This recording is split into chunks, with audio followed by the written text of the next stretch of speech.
বিষণ্ণ মাখা মুখ নিয়ে তাকিয়ে আছে আহি অথৈর বোনের মুখের দিকে। তার যেন বিশ্বাসই হচ্ছে না অথৈ ঢাকা ছেড়ে চলে গেছে। আহি ছলছল চোখে অথৈর বোনের মুখের দিকে তাকিয়ে বলে উঠল, হুট করে ও চলে কেন গেল, আপু? ওরে অথৈর বোন চোখের ইশারায় ভিতরে আসতে বললেন আহি আর রিনিকে। আহি আর রিনিও ওনার চোখের ইশারা বুঝতে পেরে চলল ভিতরে। সোফার উপর বসে আছে আহি আর রিনি।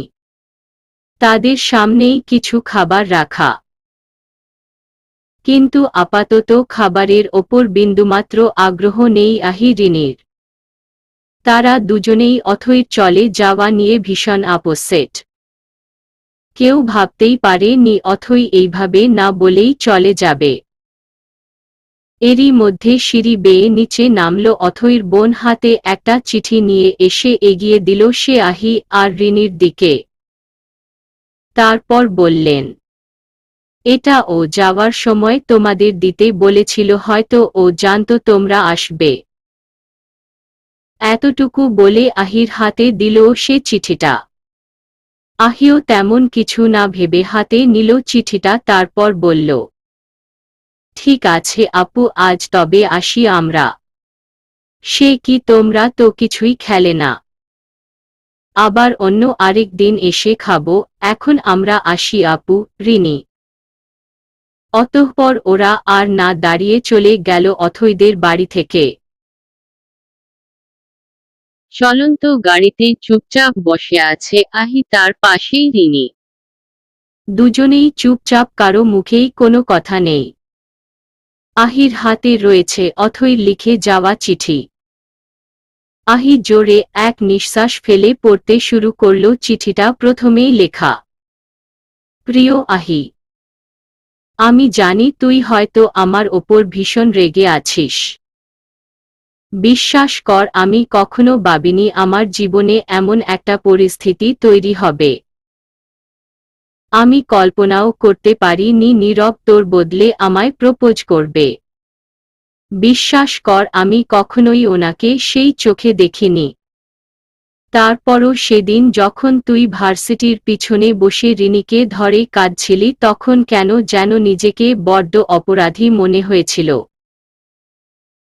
বারবার শুধু মনে হচ্ছিল আমার জন্যই হয়তো তোর এত বড় ক্ষতি হয়ে গেল। পারলে আমায় ক্ষমা করে দিস। আমি চলে যাচ্ছি, আর কখনো আসব না এখানে। এটা জানানোর জন্য তোকে লাস্ট ফোন করেছিলাম, কিন্তু তুই তো ধরলি না। চাইলে রিনিকে কল করতে পারতাম, কিন্তু করিনি, কারণ আমি সেদিন ওর চোখ দেখেই বুঝতে পেরেছিলাম ও আমার ওপর বড্ড রেগে আছে। তাই এই চিঠি লেখা।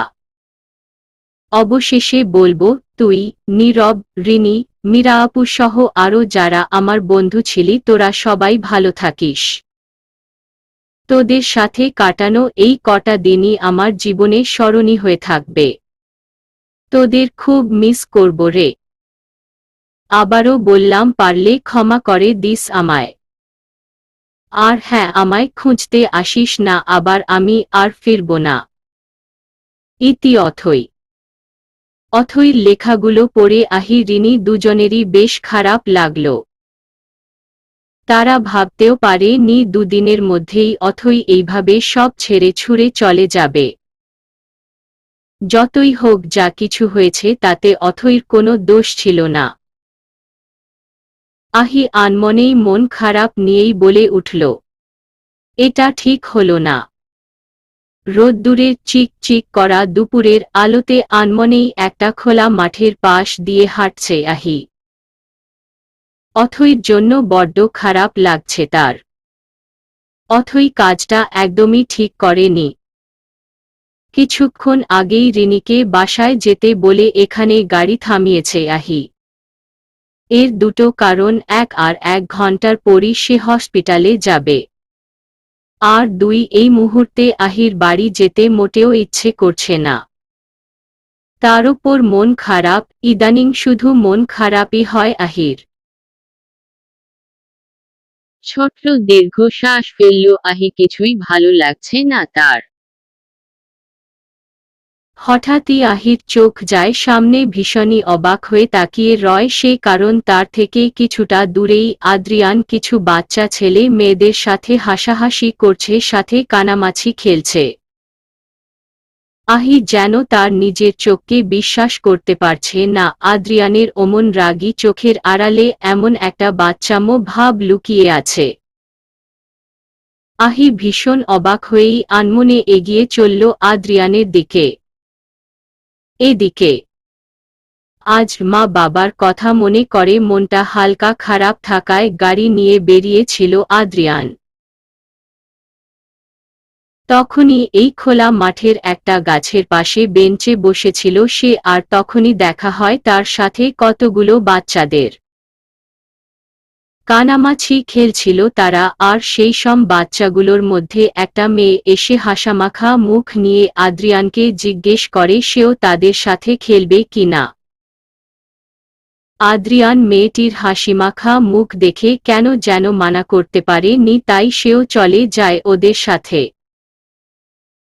বর্তমানে বড্ড ক্লান্ত হয়ে আদ্রিয়ান গিয়ে বসল সামনের বেঞ্চটাতে। ভীষণই ভালো লাগছে তার, যতটা মন খারাপ নিয়ে এখানে সে এসেছিল তার বিন্দুমাত্র নেই এখন। এমন সময় আদ্রিয়ানের পাশে এসে বসল আহি, তারপর বলল, আপনি এখানে?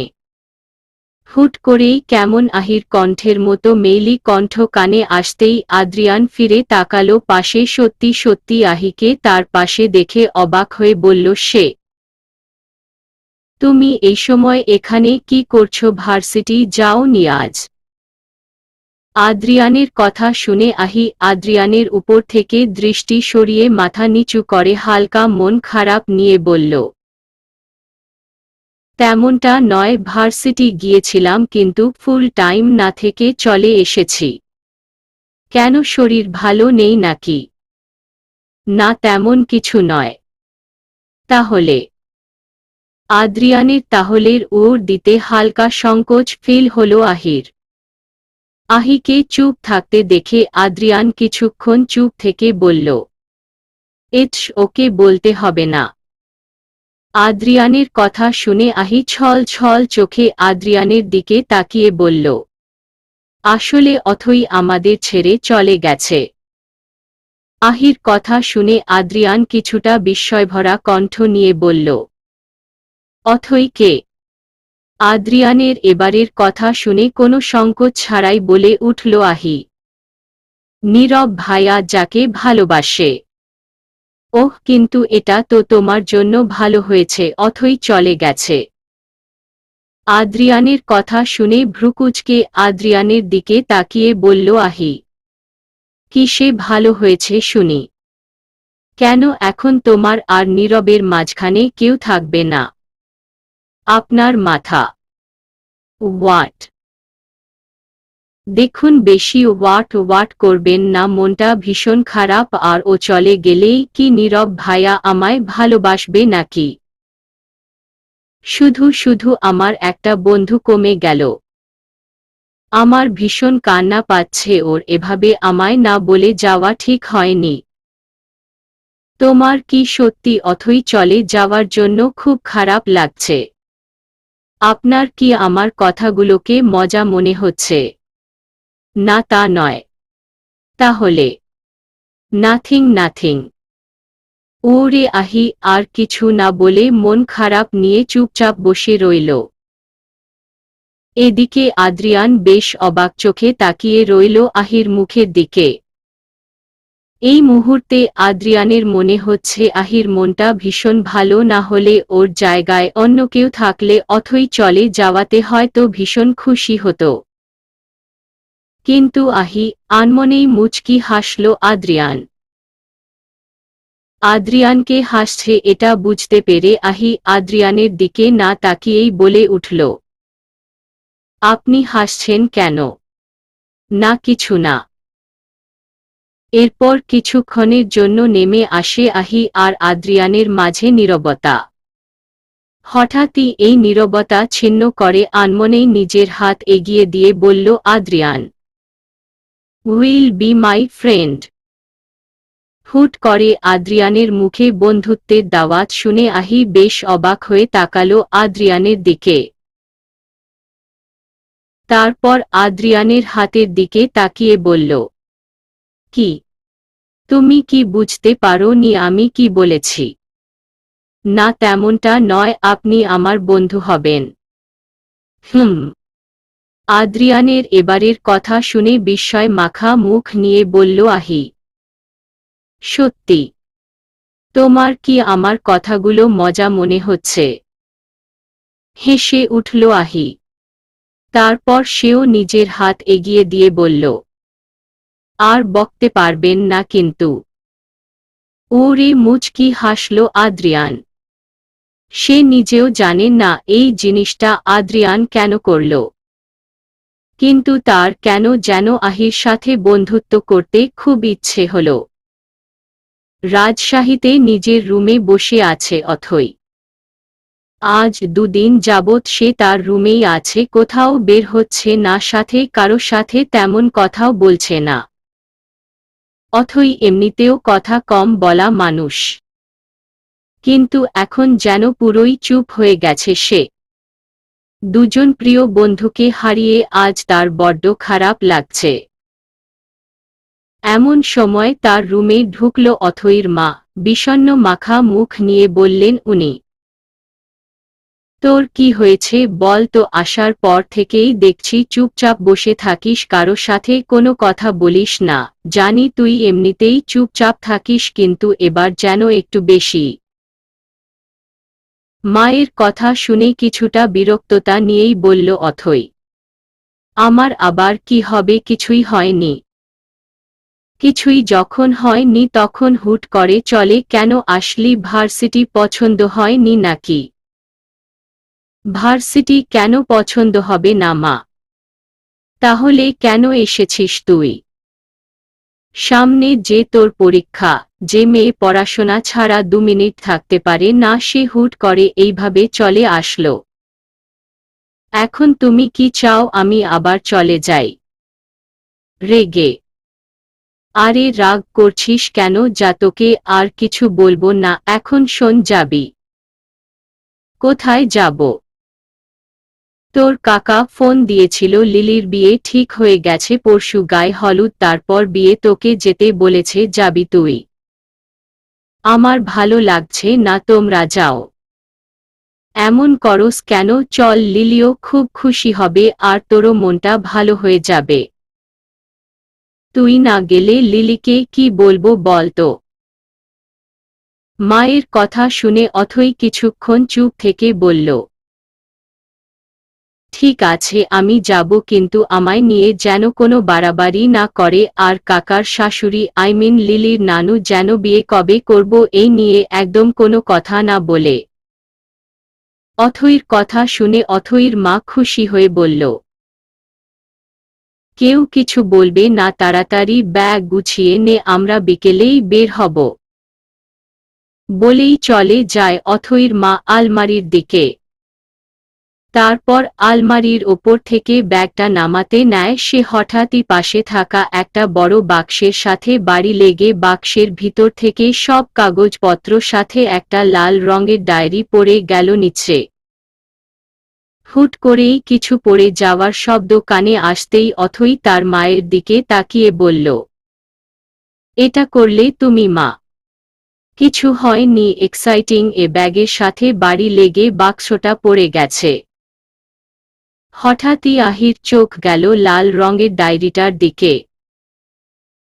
কিছু একটা মনে পড়তেই অথই এগিয়ে যায় সেখানে, তারপর মাকে বের করে দিয়ে বলে, তুমি যাও, আমি গুছিয়ে নিচ্ছি। কিন্তু?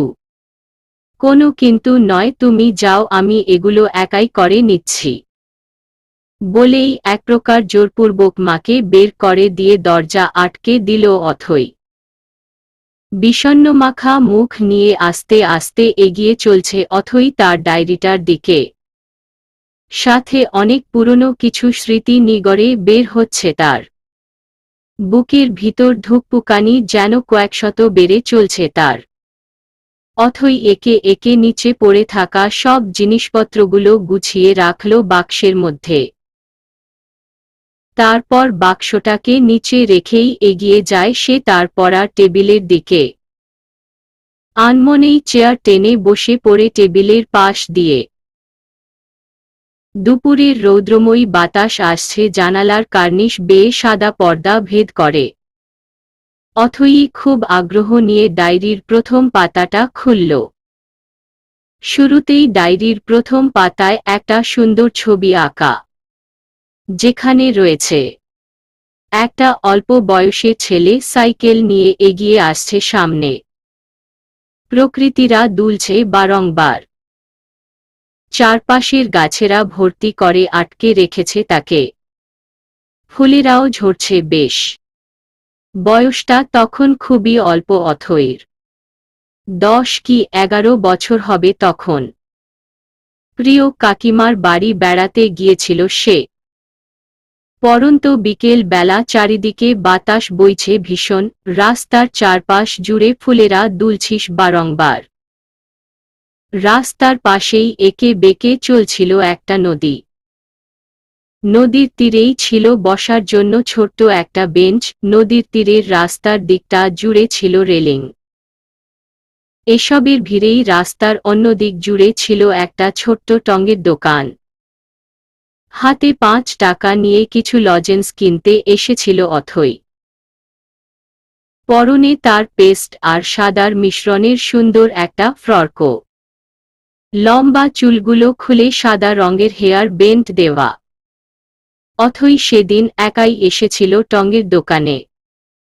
কিন্তু ভাগ্যক্রমে সেদিন দোকানটা বন্ধ ছিল। বেশ নিরাশ হয়েই উল্টোদিক মুখ করে বাড়ির পথের দিকে হাঁটা দিচ্ছিস সে।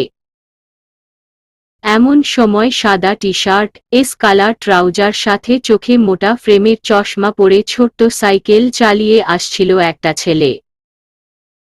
চারদিকে প্রকৃতিরা যেন মেতে উঠেছিল ভীষণ। চারদিকে বাতাস বইছে খুব। বাতাসের তীব্রতায় গাছের ফুলেরা ঝরে পড়ছিল চারদিক জুড়ে।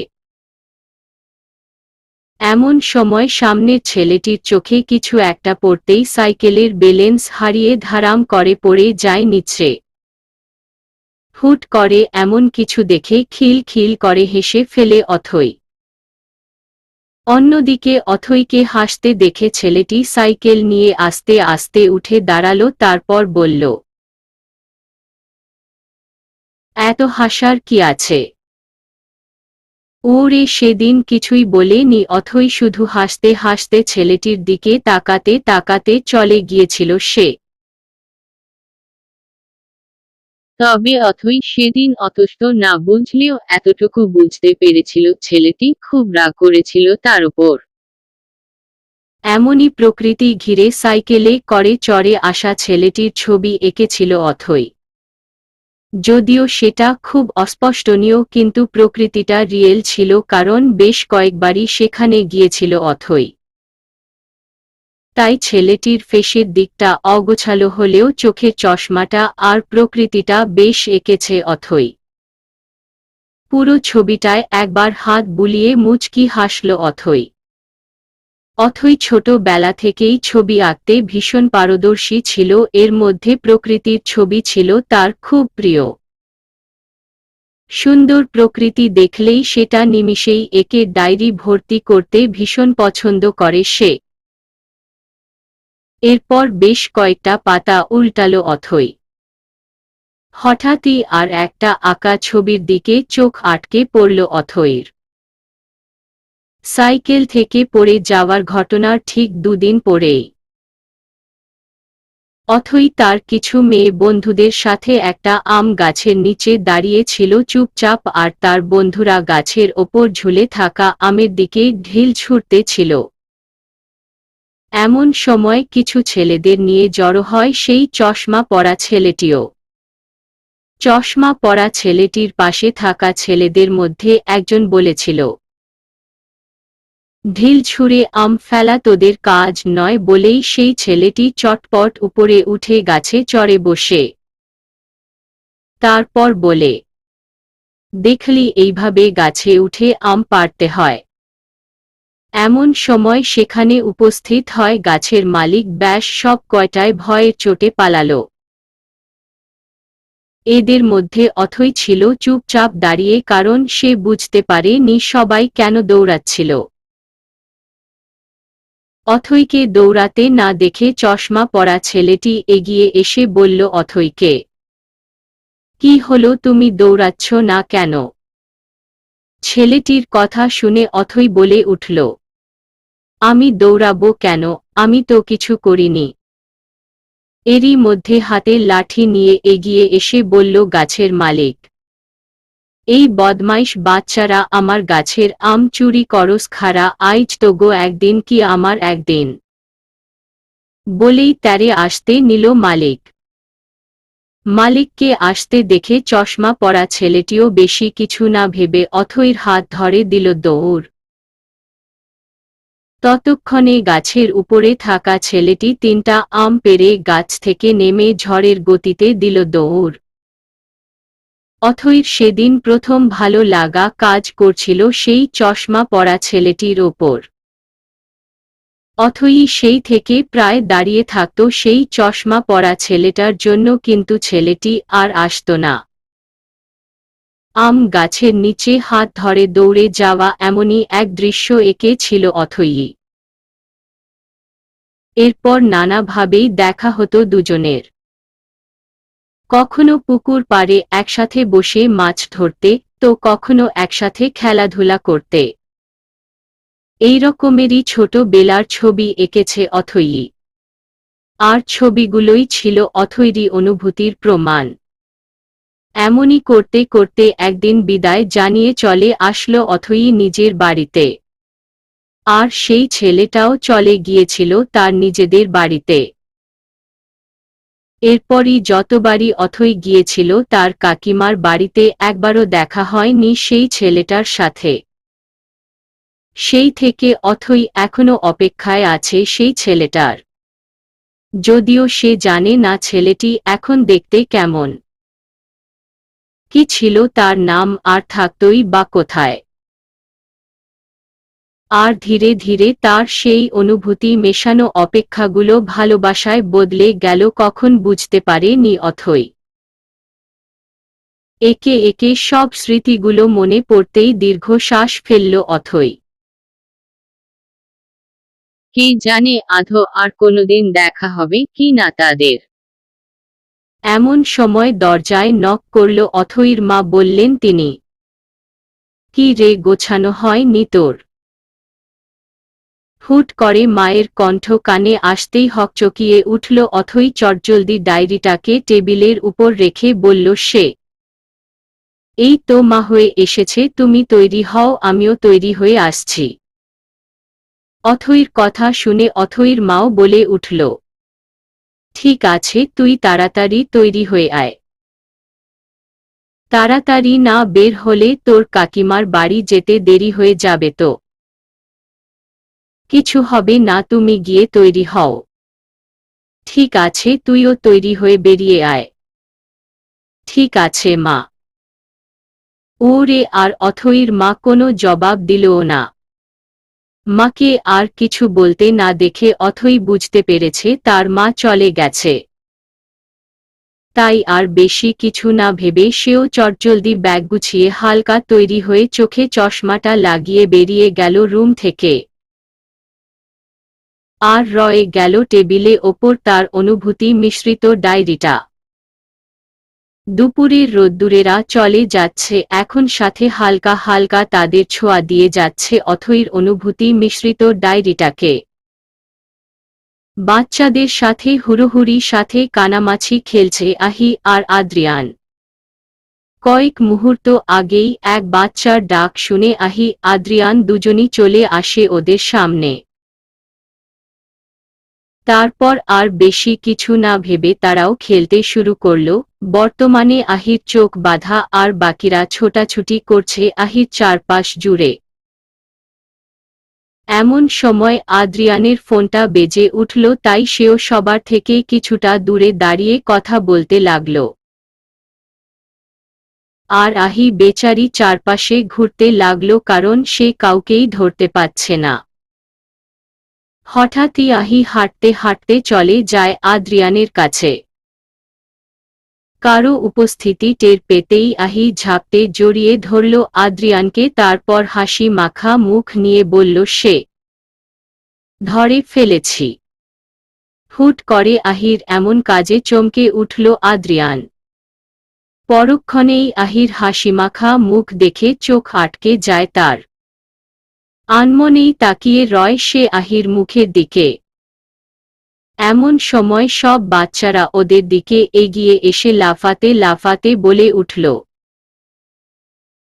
কি মজা কি মজা, আহি আপু আদ্রিয়ান ভাইয়াকে ধরে ফেলেছে। বাচ্চাদের কণ্ঠ কানে আসতেই নিজের ভাবনা দেখে বেরিয়ে আসলো আদ্রিয়ান। এর মধ্যে আহিও তার চোখে বাঁধা রুমালটা খুলে তাকালো আদ্রিয়ানের দিকে। দুজনই দুজনের দিকে তাকিয়ে রইল কিছুক্ষণ। হঠাৎই নিজের খেয়াল আসতেই আহি তাড়াতাড়ি আদ্রিয়ানকে ছেড়ে দিয়ে দুকদম পিছনে চলে গেল। আদ্রিয়ান আহির দিকে তাকিয়ে বলে উঠল, আমাকে এখন যেতে হবে। আদ্রিয়ানের কথা শুনে আহিও বলে উঠল, আমাকেও যেতে হবে হসপিটালে। ওরে আদ্রিয়ান আর তেমন কিছু না বলে বাচ্চাগুলোর কাছ থেকে বিদায় জানিয়ে সাথে কিছু চকলেট কিনে দিয়ে চলে যায় সে। আর আহিও আদ্রিয়ানকে যেতে সেও চলে যায় তার গন্তব্যের দিকে। তবে আজ ভীষণ ভালো লাগছে তার আদ্রিয়ানের সাথে সময় কাটিয়ে। রাত ৮টা। গাড়ি চালিয়ে যাচ্ছে রিনি। সন্ধ্যা থেকেই মনটা তার ভীষণ খারাপ, বারবার মন চাইছিল অথৈকে একটা ফোন করতে, কিন্তু কোথাও যেন একটা আটকে পড়ছিল সে, সাথে নিজের ওপর নিজেরই রাগ হচ্ছিল তার। হয়তো শুধু শুধুই অথৈর উপর রেগে গিয়েছিল সে। সত্যি তো ওর তো কোনো দোষ ছিল না। অথই তো আর নীরব ভাইয়াকে গিয়ে প্রপোজ করেনি, নীরব ভাইয়া নিজে এসে ওকে প্রপোজ করেছিল। এই রকম নানা কিছু ভাবতে ভাবতে গাড়ি চালিয়ে যাচ্ছিল রিনি। আজ সে একাই ড্রাইভ করছে, কোথায় যাচ্ছে নিজেও জানে না। এমন সময় আচমকা একটা সাইকেল সামনে আসাতে রিনি ঘাবড়ে গিয়ে জোরে ব্রেক কষল, কিন্তু তারপরও সেই তার গাড়ির সাথে ধাক্কা লেগে সামনের ছেলেটি পড়েই গেল রাস্তায়। ঘটনাটা হুট করে হয়ে যাওয়াতে রিনি ঘাবড়ে গিয়ে চটজলদি গাড়ি থেকে বের হলো, তারপর দৌড়ে সামনের ছেলেটির দিকে তাকিয়ে বলল, আপনি ঠিক আছেন? বলেই শুভকে দেখে বলে উঠল সে, আপনি? অনেক দিন পর রিনির ভয়েস শুনে অবাক দৃষ্টিতে শুধু তাকিয়ে রইল শুভ। তবে কিছু বলল না। খোলা এক উঁচু মাঠের কিনারায় বসে আছে রিনি আর শুভ। তাদের পিছনেই রাস্তার কিনারায় রিনির গাড়ি আর শুভর সাইকেল রাখা। কিছুক্ষণ আগেই এদিকে এসেছে তারা। শুভ নিচে পড়ে গিয়ে হাতে আর পায়ে ব্যথা পেয়েছে একটু। বর্তমানে রিনি শুভর হাতে মলম লাগিয়ে দিতে দিতে বলে উঠল, ওইভাবে কেউ হুট করে গাড়ি সামনে চলে আসে নাকি? যদি কিছু হয়ে যেত তবে? ওরে শুভ রিনির মুখের দিকে তাকিয়ে বলল, আমি বুঝতে পারিনি যে আপনি চলে আসবেন। শুভর কথা শুনে রিনি শুভর মুখের দিকে তাকিয়ে বলল, আই এক্সট্রিমলি সরি, আসলে ভুলটা আমারই বেশি ছিল, মনটা একটু খারাপ থাকায় অন্যমনস্ক হয়ে গাড়ি চালাচ্ছিলাম, তাই আর কি। It's okay. কিন্তু আপনার মন খারাপ কেন? আসলে আমার প্রিয় একটা বন্ধু আমার উপর অভিমান করে চলে গেছে, আমাকে শরীর বলার সুযোগটাও দেয়নি, তাই আর কি। রিনির কথা শুনে এক মুহূর্তের জন্য হলেও আদ্রিয়ানের কথা মাথা আসলো শুভর। শুভ আনমনেই বলে উঠল, অভিমানকে বেশি দূরে যেতে দিবেন না, এতে দূরত্ব বাড়বে বই কমবে না। শুভর কথা শুনে রিনি অবাক দৃষ্টিতে শুভর দিকে তাকিয়ে বলল, মানে মানে এটাই প্রিয় মানুষ হোক বা প্রিয় বন্ধু কারো সাথেই বেশিদিন অভিমান করে থাকবেন না আর তাকেও থাকতে দিবেন না। কারণ এতে প্রিয় মানুষটা আজীবনের জন্য আপনার থেকে দূরে চলে যাবে, হয়তো আর কখনো ফিরেও আসবে না। তাহলে আমার কি ওকে ফোন করে সরি বলা উচিত? রিনির কথা শুনে শুভ খোলা আকাশের দিকে একপল তাকিয়ে বলল, যেহেতু ভুলটা আপনার ছিল তাই সরি বলাই উচিত। একটা সরি আপনার মুড অন বা মন খারাপ যেটাই বলুন কমিয়ে দেওয়ার ক্ষমতা রাখে। আর আপনার বন্ধুও যদি আপনাকে মন থেকে বন্ধু ভেবে থাকে তাহলে নিমিষেই আপনার সরি সে গ্রহণ করবে। তাহলে আপনি বলছেন আমি ফোনটা করব ওকে? শুভর কথা শুনে রিনি জোরে নিঃশ্বাস ফেলে বলল, জানেন তো সেই বিকেল থেকে এই বিষয়টা নিয়ে ডিপ্রেসড ছিলাম আমি। ধন্যবাদ আপনাকে। ওরে শুভ মুচকি হাসল, তারপর আকাশের দিকে তাকিয়ে আবারও বলে উঠল সে, আজকে আকাশটা খুব সুন্দর তাই না? শুভর কথা শুনে রিনিও তাকালো আকাশটার দিকে। চারদিকে তারারা ভর করেছে ভীষণ। রিনি আনমনেই বলে উঠল, খুব সুন্দর। রিনির কথা শুনে শুভ তাকালো রিনির মুখের দিকে। আজ অনেক দিন পর শুভ দেখল রিনিকে। সেদিন বাড়ি যাওয়ার পর থেকেই রিনিকে নিয়ে ভাবতে ভালো লাগে তার, ওর সময় কাটাতে ইচ্ছে করে। বার ইচ্ছে করছিল একবার দেখা হোক রিনির সাথে তার।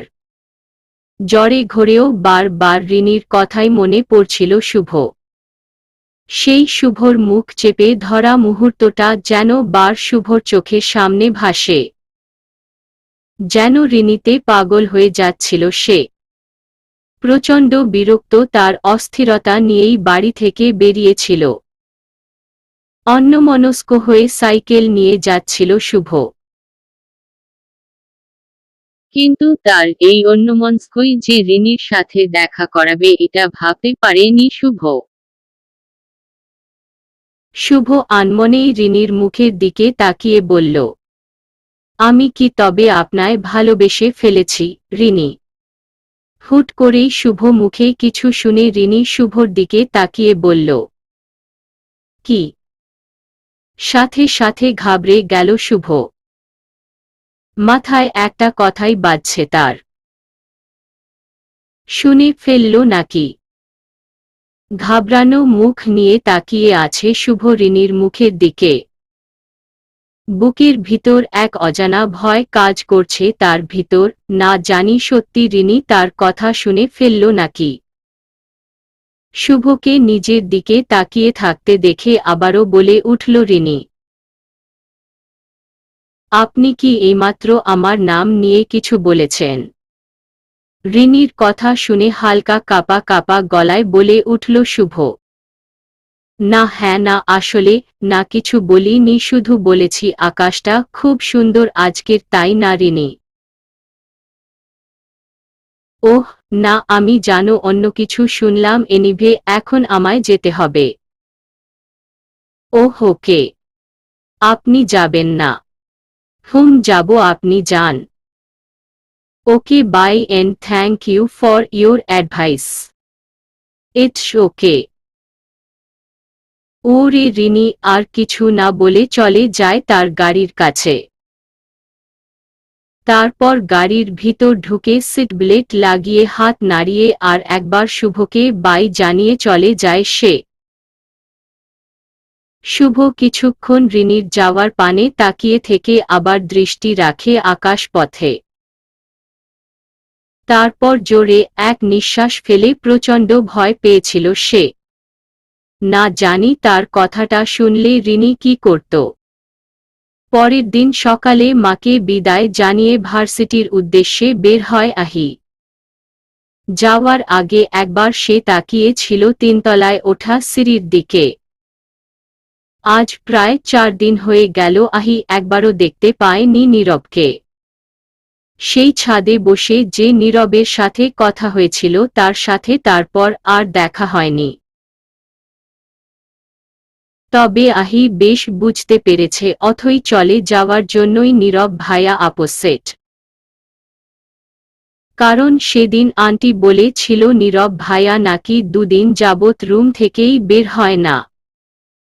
এই মুহূর্তে আহি আর নীরবের মনের অবস্থাটা হয়তো সেম।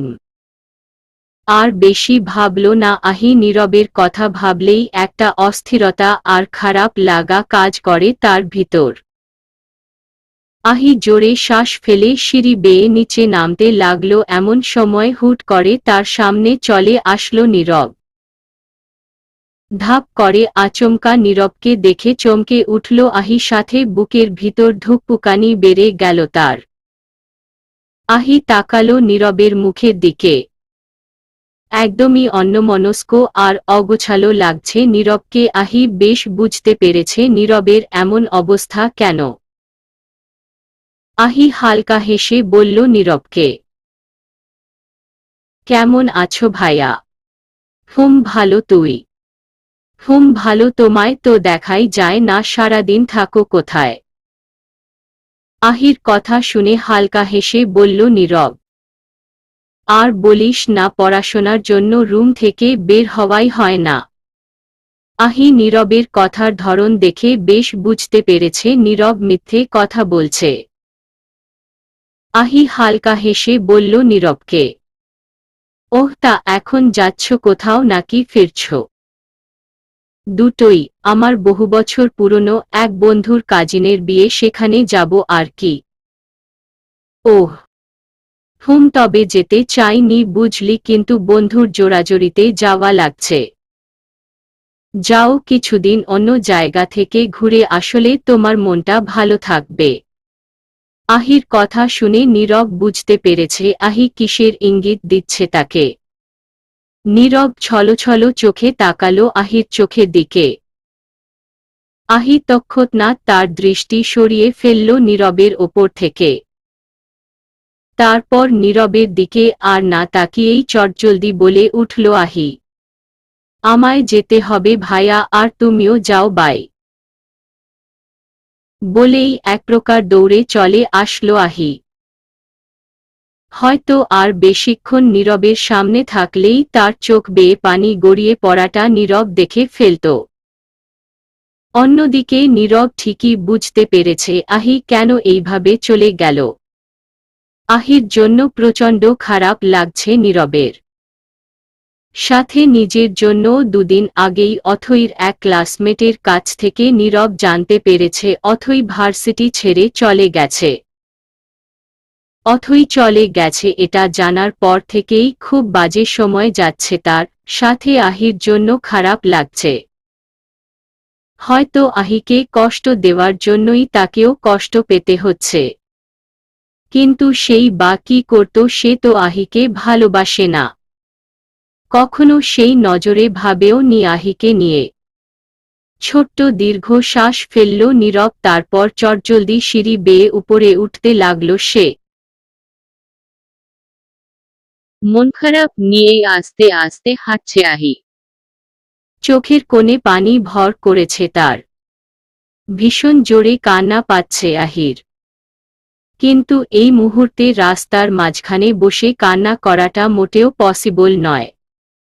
এই মুহূর্তে আহির মাথায় একটা কথাই আসছে, ভালোবাসা মানুষকে যতটা না আনন্দ দেয় তার থেকেও বেশি কষ্ট দেয়।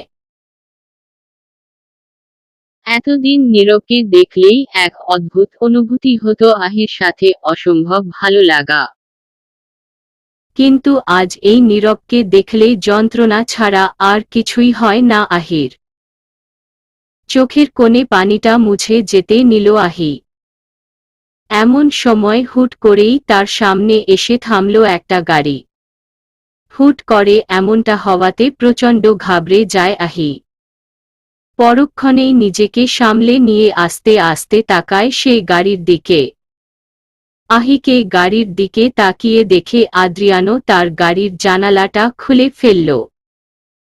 গাড়ির কালো জানালাটা যেতেই ভিতরে আদ্রিয়ানকে দেখে অবাক হয়ে বলল আহি, আপনি? আমি। গাড়িতে বসো, আমি তোমায় পৌঁছে দেই। ভার্সিটি যাবে তো? ভার্সিটি যাব, কিন্তু আপনার গাড়ি লাগবে না, আমি একাই যেতে পারবো।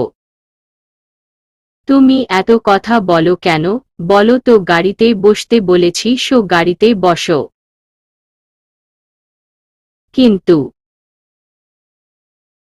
কোনো কিন্তু নেই, কুইকলি আসো। আদ্রিয়ানের কথা শুনে কিছুটা বাধ্য হয়েই আহি বসল আদ্রিয়ানের গাড়িতে। আহি বসতেই আদ্রিয়ান বলে উঠল, সিট বেল্ট লাগিয়ে নেও। আদ্রিয়ানের কথা শুনে আহিও হালকা চমকে উঠে বলল, তারপর তাড়াতাড়ি সিট বেল্ট লাগিয়ে নিল সে। আহি সিট বেল্ট লাগানো শেষ হতেই আদ্রিয়ান তার গাড়ি স্টার্ট দিল। কিছুদূর এগোতেই আদ্রিয়ান বলে উঠল, এবার বলো, কাঁদছিলে কেন? আদ্রিয়ানের কথা শুনে আহি অবাক হয়ে পাল্টা কিছু বলতে যাবে তার আগেই আদ্রিয়ান বলে উঠল, আমি দেখেছি, তাই নো এক্সকিউজ। কাঁদছিলে কেন শুধু সেটা বলো। আসলে নীরবের সাথে দেখা হয়েছিল নাকি? এবার যেন আদ্রিয়ানের কথা শুনে অবাকের চরম সীমানায় পৌঁছে যায় আহি। আহি অবাক হয়েই বলে উঠল, আপনি কি করে বুঝলেন? জাস্ট গেস করেছি, দেখা হয়েছিল নীরবের সাথে। ওরে উপর নিচ করে মাথা নাড়ায় আহি। আহির মাথা নাড়ানো দেখে আদ্রিয়ান এক নিঃশ্বাস ফেলে বলল, সত্যি বলতে কি এইসব ভালোবাসা টালোবাসার উপর বিন্দুমাত্র ধারণা নেই আমার। কিন্তু তারপরও কিছু কথা বলতে চাই তোমায়। দেখো, সবার জন্য সবাই জন্মায় না। সবার প্রতি সবার ফিলিংসও হয় না। আমি যদি এই মুহূর্তে নীরবকে দোষ দেই তাহলে সেটা সম্পূর্ণই ভুল হবে। কারণ ওর কোনো দোষ নেই। তুমি ছোটবেলা থেকে নীরবকে যে নজরে দেখেছ, ও তোমাকে সেই নজরে কখনোই দেখেনি। আগেই তো বলেছি, সবার জন্য সবার ফিলিংস হয় না। নীরব ভালোবাসে অন্য আরেকজনকে, তাই অকারণে এইসব ভালোবাসা নিয়ে সময় নষ্ট করো না, সাথে মন খারাপও করো না। তোমার জন্য কেউ না কেউ আছে যে তোমায় সত্যিকারের ভালোবাসবে। হতে পারে তুমি এখন নীরবকে যতটা ভালোবাসো তার থেকেও অন্য কেউ তোমায় বেশি ভালোবাসবে। তাই মন খারাপ করো না, দেখবে ধীরে ধীরে সব ঠিক হয়ে যাবে। ভুলে যাও নীরবকে, চেষ্টা করো ভুলে যাওয়ার, দেখবে সব ঠিক গেছে। আদ্রিয়ানে কথাগুলো সব ভালো মতো শুনলেও শেষের লাইনটা শুনে ভীষণ কষ্ট হচ্ছে আহির। কি করে সে ভুলে যাবে নীরবকে? তার একটু একটু করে গড়ে ওঠা অনুভূতিগুলো কি এইভাবে ভুলে যাওয়া যাবে? আহি না চাইতেও তার চোখ দিয়ে আপনা আপনি পানি গড়িয়ে পড়ল। আহিকে কাঁদতে দেখে আদ্রিয়ান আহির দিকে তাকিয়ে বলল, আরে আরে, কাঁদছ কেন? ওরে কিছু বলল না আহি। আহিকে চুপ থাকতে দেখে আদ্রিয়ান তার গাড়ি থামালো, তারপর আহির দিকে তাকিয়ে চোখে চোখ রেখে বলল, তুমি কাঁদছ কেন? আমি কাদার মতো কিছু বলেছি তোমায়? আমি জানি তুমি নীরবকে অনেক ভালোবাসো, কিন্তু ও তো তোমায় ভালোবাসে না। তাই এক্ষেত্রে ভুলে যাওয়াই ঠিক হবে, তাই না? আপনি এভাবে বলবেন না প্লিজ, আমার খুব কষ্ট হচ্ছে। বলতে বলতে হেঁচকি উঠে যায় আহির। আহির কাজে আদ্রিয়ান আহির দুগাল চেপে ধরে বলল, ঠিক আছে, আমি আর কিছু বলবো না, তুমি প্লিজ কেঁদো না। তোমায় বলেছিলাম না, তুমি কাঁদলে তোমায় ভালো লাগে না। বলেই আহির চোখের পানি মুছে দিল আদ্রিয়ান। আদ্রিয়ানের কাজে আহি শুধু কান্না ভেজা চোখ নিয়ে তাকিয়ে রইল আদ্রিয়ানের মুখের দিকে। আদ্রিয়ান আহির চোখের পানি মুছে দিয়ে চটজলদি আবারও গাড়ি স্টার্ট দিল। আহিদের ভার্সিটির সামনে এসে গাড়ি থামালো আদ্রিয়ান। ভার্সিটি চলে আসাতে আহিও নামতে নিল গাড়ি থেকে। হঠাৎই আদ্রিয়ান বলে উঠল, তুমি হসপিটাল থেকে কয়টায় বের হও? হুট করেই আদ্রিয়ানের মুখে এমন কথা শুনে গাড়ির দরজা খুলতে নিয়েও থেমে যায় আহি। আদ্রিয়ানের দিকে তাকিয়ে অবাক হয়ে বলে সে, মানে? এখানে আবার মানে কিসের? বলেছি হসপিটাল থেকে কয়টায় বের হও তুমি। এই 7:30 থেকে 8টার ভিতর কেন বলুন তো? ওকে, 7:30টার সময় আমি তোমার জন্য হসপিটালের বাহিরে অপেক্ষা করব। কেন বলুন তো? সেটা না হয় তখন বলবো, এখন যাও, না হলে তোমার লেট হয়ে যাবে।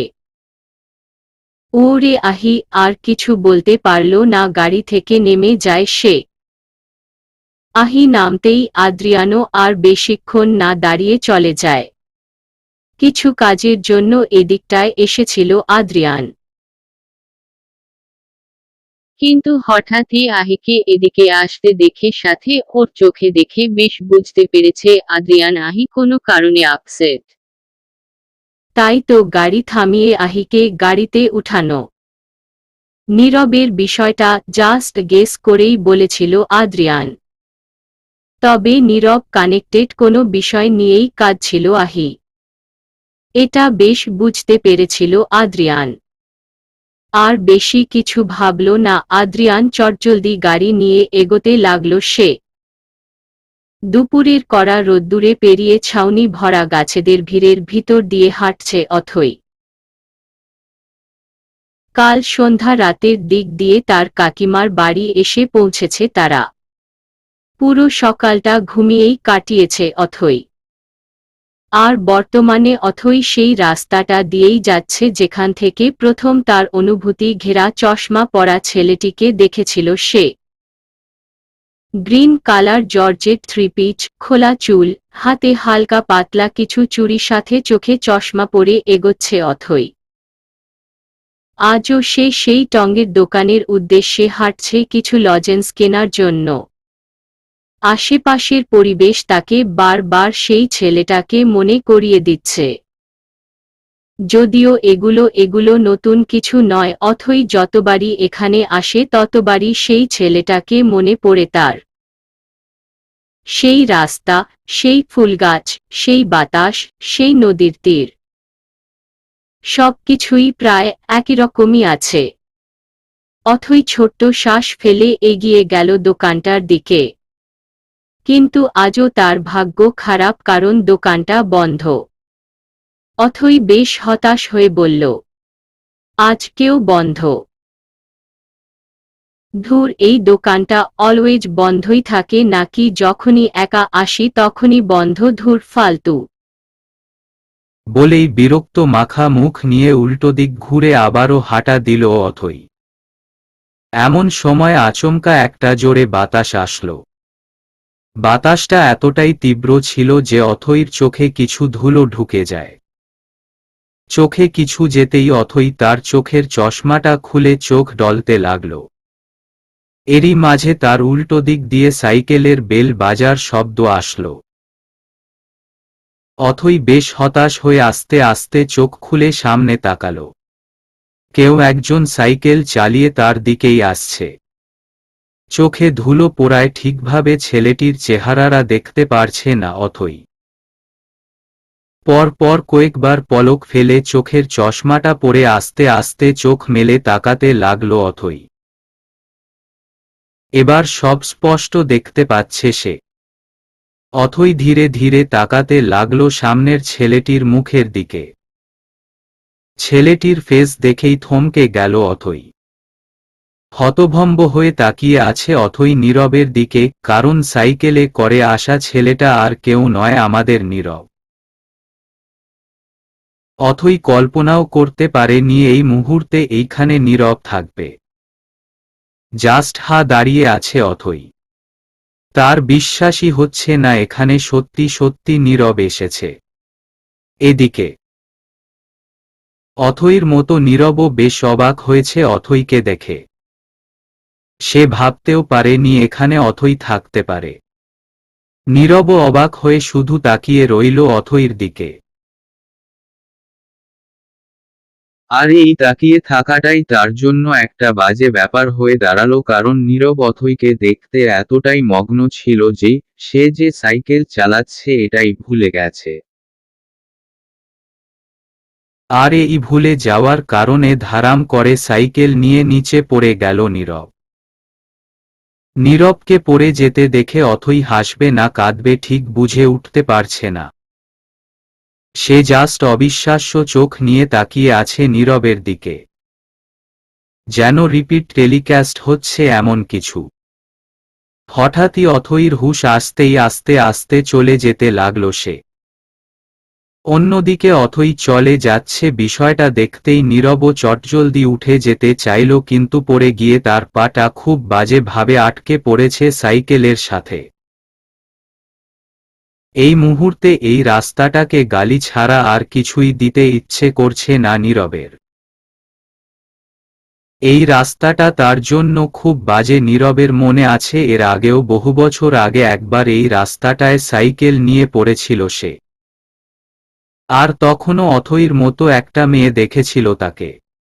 শুধু অথৈ তো তাকে দেখে নিরালায় হেঁটে গেল, কিন্তু সেই মেয়েটা হাসতে হাসতে হেঁটে গিয়েছিল। সেদিন ভীষণই রাগ হয়েছিল নীরবের। এমন সময় নীরবের দিকে দৌড়ে আসলো তার ছোটবেলার পুরনো বন্ধু রবিন। নীরবের অবস্থা দেখে বলল সে, আরে পড়ে গেলি কি করে? চোখে ধুলো ঢুকে গিয়েছিল তাই ব্যালেন্স সামলাতে না পেরে পড়ে গেছি, এখন আমায় উঠা তাড়াতাড়ি। হুম বলেই চটজলদি রবিন সাইকেলটাকে উঠালো নীরবের উপর থেকে।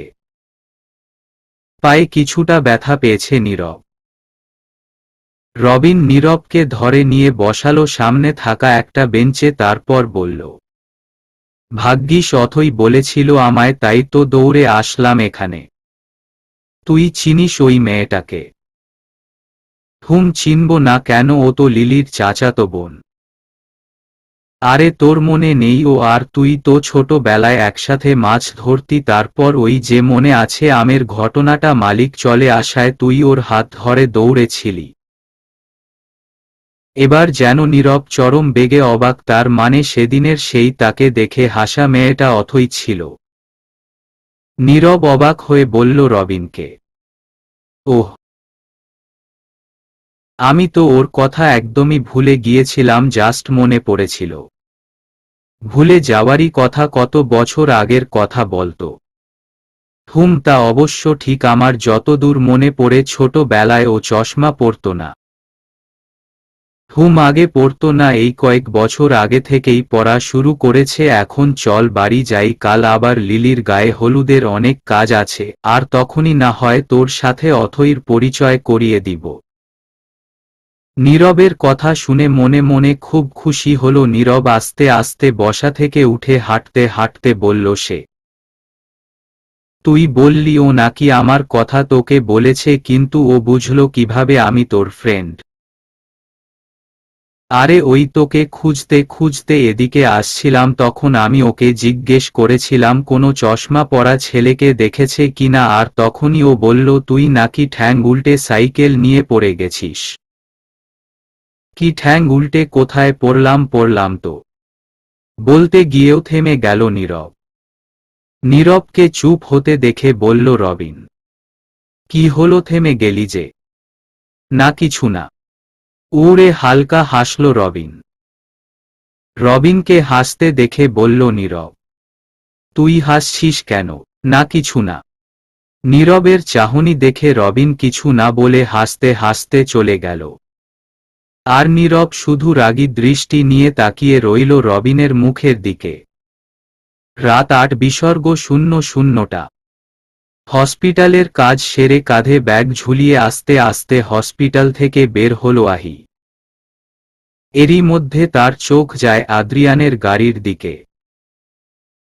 আহি বেশ খানিকটা অবাক হয়েই এগিয়ে গেল আদ্রিয়ানের গাড়ির দিকে। সে ভাবেনি আদ্রিয়ান সত্যি সত্যি এখানে আসবে। গাড়ির সিটে বুকে দুহাত বেঁধে ঘুমিয়ে আছে আদ্রিয়ান। বেশ অনেকক্ষণ আগেই এখানে এসেছে সে। শরীরটা হালকা ক্লান্ত থাকায় সাথে আহির জন্য অপেক্ষা করতে করতে গাড়িতেই ঘুমিয়ে পড়ে আদ্রিয়ান। গাড়ি জানালা থেকে উকি মারতেই আদ্রিয়ানকে ঘুমিয়ে থাকতে দেখে এখন ঠিক কি করবে আহি বুঝতে পারছে না। ডাকবে নাকি না ডেকেই চলে যাবে। কি করবে না করবে ঠিক বুঝে উঠতে পারছে না আহি। একবার কি ডাকা উচিত তার চরম বিরক্ত লাগছে আহির। আনমনেই আদ্রিয়ানের দিকে তাকিয়ে বলল সে, আচ্ছা আমি যদি না ডেকেই চলে যাই তাহলে কি উনি রাগ করবে? কিন্তু ডেকেই বা কি বলবো? উফ, মাথা নষ্ট হয়ে যাচ্ছে আমার। বলেই মাথা ঝাঁকানি দিল আহি। এরই মধ্যে হালকা নড়ে চড়ে উঠল আদ্রিয়ান। পরক্ষণেই আস্তে আস্তে চোখ খুলল সে। চোখ খুলেই গাড়ির বাহিরে আহিকে দাঁড়িয়ে থাকতে দেখে বলল সে, তুমি এসেছ? হুট করেই আদ্রিয়ানের কণ্ঠ কানে আসতেই হালকা চমকে উঠল আহি। তৎক্ষণাৎ আদ্রিয়ানের দিকে তাকিয়ে বলল সে, হ্যাঁ, ভালো করেছ, সেই কখন থেকে তোমার জন্য অপেক্ষা করছি, গাড়ির ভিতর আসো। উড়ে আহিও আর বেশি কিছু না ভেবে চলে যায় গাড়ির অন্যদিকে।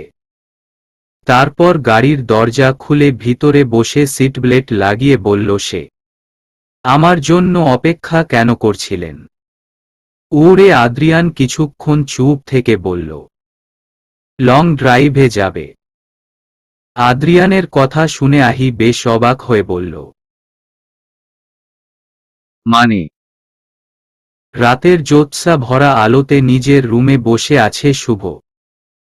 সামনেই টিভিতে একটা মুভি চলছে, কিন্তু আপাতত শুভর সেই মুভির দিকে কোনো নজর নেই। সে মগ্ন তার রিনিকে নিয়ে, সাথে তার অনুভূতিগুলো নিয়ে। শুভ বুঝতে পারছে না রিনির মাঝে এমন কি দেখল সে, যার জন্য রিনির কথা ভাবা ছাড়া আর কিছুই ভালো লাগছে না তার।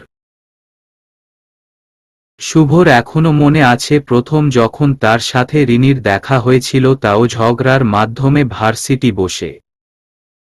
সামান্য আপু ডাকায় কিভাবে রেগে গিয়েছিল সে। সেদিন সত্যি রিনিকে দেখে ভীষণ ভয় পেয়েছিল শুভ। আনমনেই আসলো শুভ। এমন সময় হসপিটাল থেকে ফোন আসলো শুভর। ফোনের শব্দেই ধ্যান ভাঙল তার। শুভ চটজলদি ফোনটা তুলে অপর পাশে কিছু শুনতাই বলে উঠল, আমি এক্ষুনি আসছি। বলেই চটজলদি টিভি অফ করে টি শার্টের ওপর একটা শার্ট পরে গাড়ি করে বেরিয়ে গেল সে বাড়ি থেকে।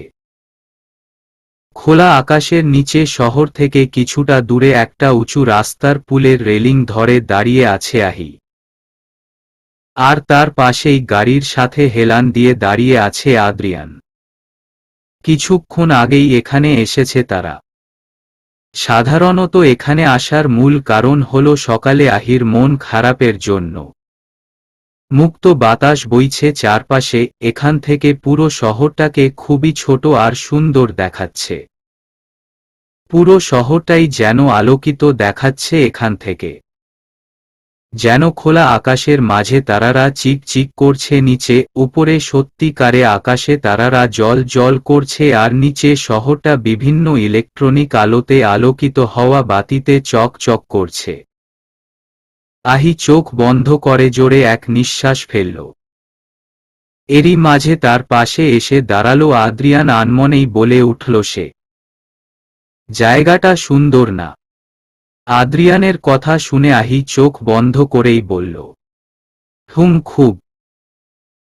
আমার যখন খুব মন খারাপ হয় তখন আমি এখানে এসে দাঁড়াই, এখানে আসলেই মনটা ভালো হয়ে যায়।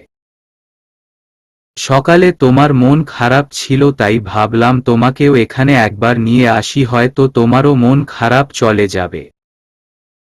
আদ্রিয়ানের কথা শুনে হালকা হেসে বলল আহি, থ্যাংক ইউ সো মাচ, সত্যি জায়গাটা খুব সুন্দর, আমার খুব পছন্দ হয়েছে। উড়ে মুচকি হাসল আদ্রিয়ান। তারপর বলল সে, একটা জিনিস ট্রাই করবে, দেখবে তোমার ভালো লাগবে। আদ্রিয়ানের কথা শুনে বেশ অবাক হয়ে ভ্রুকুঁচকে বলল আহি, সেটা কি? আহির কথা শুনে আহির কিছুটা কাছে এগিয়ে কিছু বলল আদ্রিয়ান। আদ্রিয়ানের কথা শুনে চোখ বড় বড় করে বলল আহি, না না, এটা সম্ভব নয়। আরে ট্রাস্ট মি, এখানে তুমি আমি ছাড়া আর কেউ নেই, ট্রাই তো করে দেখো। কিন্তু, কোনো কিন্তু নয়, একবার চেষ্টা তো করো, দেখবে মনটা হালকা লাগবে। আদ্রিয়ানের কথা শুনে আহিও আস্তে আস্তে রেলিংয়ের দিকে ঘুরে আকাশের দিকে তাকিয়ে জোরে এক চিৎকার দিয়ে বলল, নীরব ভাইয়া, আমি তোমায় ভুলে যাব দেখে নিও। তোমার প্রতি আমার থাকা যত অনুভূতি ছিল সবকিছুকে ভুলে গিয়ে আবারও নতুন করে সবকিছু শুরু করব। তোমায় নিয়ে ঘেরা আমার সেই বাবুই পাখির অনুভূতিগুলোকে ভুলে নতুন করে জীবনটাকে সাজাবো আমি। আর তুমিও ভালো থেকো। এইরকম নীরব কানেক্টেড আরও অনেক কিছু চেঁচিয়ে বলল আহি। আর আদ্রিয়ান শুধু চুপচাপ দাঁড়িয়ে দাঁড়িয়ে তাকিয়ে রইল আহির দিকে। এক অদ্ভুত ভালো লাগা কাজ করছে তার ভিতর। আদ্রিয়ান নীরবেই রেলিংয়ের দিকে ঘুরে তাকালো আকাশপথে। আকাশের তারারা জল জল করছে তাদের দিকে, কিছু ভাবল আদ্রিয়ান। মন খারাপ, ভালো লাগা, আনন্দে থাকা, দুঃখ কষ্ট সবকিছু নিয়েই তো জীবন। আর এই জিনিসগুলোকে সময়ের সাথে সাথে উপভোগ করতে পারলেই জীবনকে খুব সুন্দর মনে হবে। ছোট্ট দীর্ঘ শ্বাস ফেলল আদ্রিয়ান। বেশ কিছুক্ষণ পর আদ্রিয়ান আহির দিকে তাকিয়ে বলল, এবার তবে যাওয়া যাক। উড়ে আহিও উৎসাহের সাথে হাসিমাখা মুখ নিয়ে বলল, হুম। একটা বড় রেস্টুরেন্টের জানালার পাশ দিয়ে পাশাপাশি চেয়ারে বসে আছে আহি আর আদ্রিয়ান। কিছুক্ষণ আগেই আদ্রিয়ান গাড়ি করে এখানে নিয়ে আসে আহিকে। আহি প্রথমে ভাবেনি আদ্রিয়ান তাকে এখানে নিয়ে আসবে। শুরুতে সে যেতে চায়নি, কিন্তু পরে আদ্রিয়ানের জোরাজোরিতে আসতে হয় তাকে। আহির বাহিরের খাবার খুব একটা পছন্দ নয়, এমনটা নয়, সে একেবারেই পছন্দ করে না, করে অল্প স্বল্প। আদ্রিয়ান আহির দিকে মেনু কার্ডটা এগিয়ে দিয়ে বলল, কি খাবে বলো। আহি মেনু কার্ডের সব খাবারগুলো দেখল, সাথে খাবারের দামও দেখল। খাবারের দাম দেখে তার চোখ চড়ুই গাছ, কারণ একটা খাবারের দাম প্রায় 2 থেকে 4 হাজারের উপরে। আহি দাম দেখেই বলল, এগুলোর তো অনেক দাম, আমি এগুলো খাবো না। আরে তুমি দাম দেখছো কেন, খাবার কোনগুলো খাবে সেটা বলো। আহি মেনু কার্ডে আর একবার চোখ বুলিয়ে মেনু কার্ডটা আদ্রিয়ানের দিকে এগিয়ে দিয়ে বলে উঠল, না না, আমি এসব খাবো না। আহির কাজে আদ্রিয়ান কিছুটা হতাশ হয়ে বলল, আরে তুমি এমন করছো কেন, আচ্ছা তোমায় অর্ডার করতে হবে না, আমি অর্ডার করে দিচ্ছি। বলেই কিছু ভালো ভালো খাবার অর্ডার করল আদ্রিয়ান। ওয়েটারও আদ্রিয়ানের কথা মতো চলে যায় খাবার আনতে। কিছুক্ষণের মধ্যেই ওয়েটার সব খাবারগুলো এনে টেবিলে সাজিয়ে রাখে। আহি এও তো খাবার দেখে চোখ বড় বড় করে বলে উঠল, এত খাবার কে খাবে? কেন তুমি? আপনার কি আমাকে রাক্ষস মনে হয় যে এতগুলা খাবার আমি খাবো? আগে শুরু তো করো। এতটুকু বলে আদ্রিয়ান নিজের খাবার দেখে নিল। শুরুতে সফট ড্রিঙ্কস দিয়ে শুরু করল দুজন। তারপর একে একে সব খাবারগুলো খেতে লাগলো আহি আর আদ্রিয়ান। আহি 2-3 পদ খেয়েই আর পারছে না, কারণ খাবারগুলো খুব একটা পছন্দ হয়নি তার। যেহেতু আদ্রিয়ান এসব খেতে অভ্যস্ত, তাই খুব একটা সমস্যা হয়নি তার। অতঃপর খাবার খেয়ে রেস্টুরেন্টের বিল মিটিয়ে দুজনেই বেরিয়ে পড়ল। রেস্টুরেন্টের বাহিরে দাঁড়িয়ে আছে আদ্রিয়ান আর আহি। আহির মুখে তেমন কোনো কথা নেই। আদ্রিয়ান আহির মুখের দিকে তাকিয়ে বলল, কি হলো, মুড অফ হয়ে দাঁড়িয়ে আছো কেন, খাবার পছন্দ হয়নি? না, বিষয়টা তেমন নয়, এতগুলো টাকা খরচ করার কি ছিল, তার চেয়ে আমাদের ওখানে শাফিন চাচার হাজি বিরিয়ানি খেলেও ভালো হতো, অল্প দামে অনেক পাওয়া যেত। তোমার এত বড় দামি রেস্টুরেন্টের এত এত খাবার রেখে বিরিয়ানি খেতে ইচ্ছে করলো, এটা আগে বলবে তো, এখানেও বিরিয়ানি পাওয়া যায়, খাবে? না, এখানের খাবার ভালো লাগেনি, অন্য এক সময় আপনাকে আমাদের ওখানের শাফিন চাচার হাতে রান্না করা বিরিয়ানি খাওয়াবো, দেখবেন কি মজা। ঠিক আছে, কোনো এক সময় যাব, এখন বাড়ি যাবে তো, রাত কিন্তু প্রায় 11টার কাছাকাছি বেজে গেছে। হাতের ঘড়িটার দিকে তাকিয়ে ঘড়ির টাইমের কথা শুনতাই আহি চোখ বড় বড় করে বলল, কি 11টা বেজে গেছে, তাড়াতাড়ি চলুন, আজ মা গায়ে ঝাড়ু ভাঙবে আমার। আহির কথা শুনে আদ্রিয়ান হাসতে হাসতে বলল, তাই তাই নয় তো কি, আপনি জানেন না আমার মা কতটা ডেঞ্জারাস, এমনিতেও রাত করে হসপিটাল থাকি বলেও তার হাজার সমস্যা, চলুন চলুন তাড়াতাড়ি যাওয়া যাক। বলেই এই প্রকার দৌড়ে গাড়িতে বসল আহি। আহির কাজে আদ্রিয়ানও আর বেশি কিছু না ভেবে হাসতে হাসতে চলে যায় গাড়ির কাছে, তারপর গাড়ি স্টার্ট দিয়ে চলল তারা নিজেদের গন্তব্যের দিকে। হসপিটালের ভিতরে দাঁড়িয়ে আছে রিনি আর রিনির মা বাবা, সাথে শোভানের কিছু ফ্রেন্ড। সবার চোখে মুখেই দুশ্চিন্তার ছাপ, শোভানের মা তো অলরেডি কান্নাকাটি শুরু করে দিয়েছে, কারণ কিছুক্ষণ আগেই বাসায় আসতে গিয়ে বাইক অ্যাক্সিডেন্ট করেছে সোহান। খুব গুরুতরভাবে মাথায় আর হাতে পায়ে ব্যথা পেয়েছে সে। খুব শীঘ্রই অপারেশন করতে না পারলে সোহানকে বাঁচানো যাবে না। এরই মধ্যে গায়ে কমলা রঙের টি শার্ট সাথে সাদা শার্ট পরে হতভম্ব হয়ে দ্রুত ভিতরে ঢুকল শুভ, কারণ কিছুক্ষণ আগেই সে জেনেছে কেউ একজন বাইক অ্যাক্সিডেন্ট করে হসপিটালে ভর্তি হয়েছে, আর 1 ঘন্টার মধ্যেই তাকে অপারেশন করাতে হবে। শুভ হলো একজন ডাক্তার, 6 মাসই হয়েছে সে এখানে জয়েন্ট হয়েছে। এদিকে এরই মধ্যে রিনি ওদের সামনে আসলো, আর একজন সাদা এপ্রন পরিহিত ডাক্তার, যিনি বর্তমানে সোহানকে দেখছেন। ওনাকে দেখেই রিনিসহ রিনির বাবা মা এগিয়ে গিয়ে বলল, কেমন আছে আমার ছেলে ডক্টর? দেখুন, ওনার সিচুয়েশন খুবই ক্রিটিক্যাল, এই মুহূর্তে শুধু এতটুকুই বলতে পারি, টেনশন নিবেন না, আল্লাহর ওপর ভরসা রাখুন। আর কিছুক্ষণের মধ্যেই ওনাকে অপারেশন থিয়েটারে নেওয়া হবে। ডাক্তারের কথা শুনে রিনির বাবা বলে উঠল, যত টাকার লাগবে নিন ডক্টর, কিন্তু আমার ছেলেকে শুধু বাঁচিয়ে দিন।